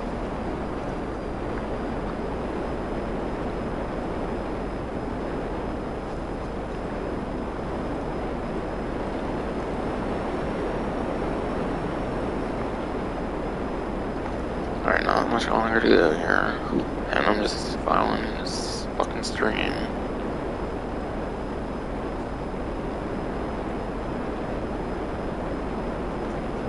Done everything I can to try to fucking spawn this shit I can fucking think of. But nope, not good enough for Rockstar. Apparently fucking Cockstar.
Shitty weed vape juice, motherfucker, fucking game.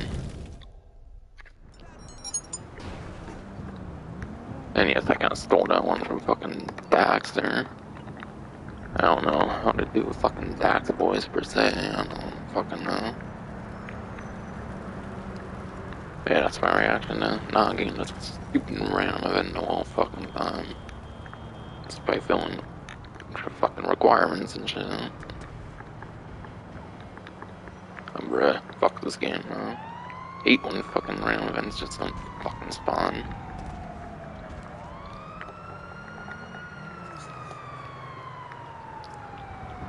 If they don't make this kind of shit a main focus of a fucking whole DLC and these constant free mode events, at least it's fucking spawning good. Yeah, almost 4 hours stream because I wasn't expecting this shit to not spawn. It's like the first 3 minutes in like forever, and I just flat out cannot get the spawn. It stands. Oh, people are saying that Groot is actually even worse to spawn now. It's kind of crazy to say. I was thinking Guild Master say that shit. And yeah, I can imagine that shit's worse to spawn than this shit when you need 2 players and whatnot.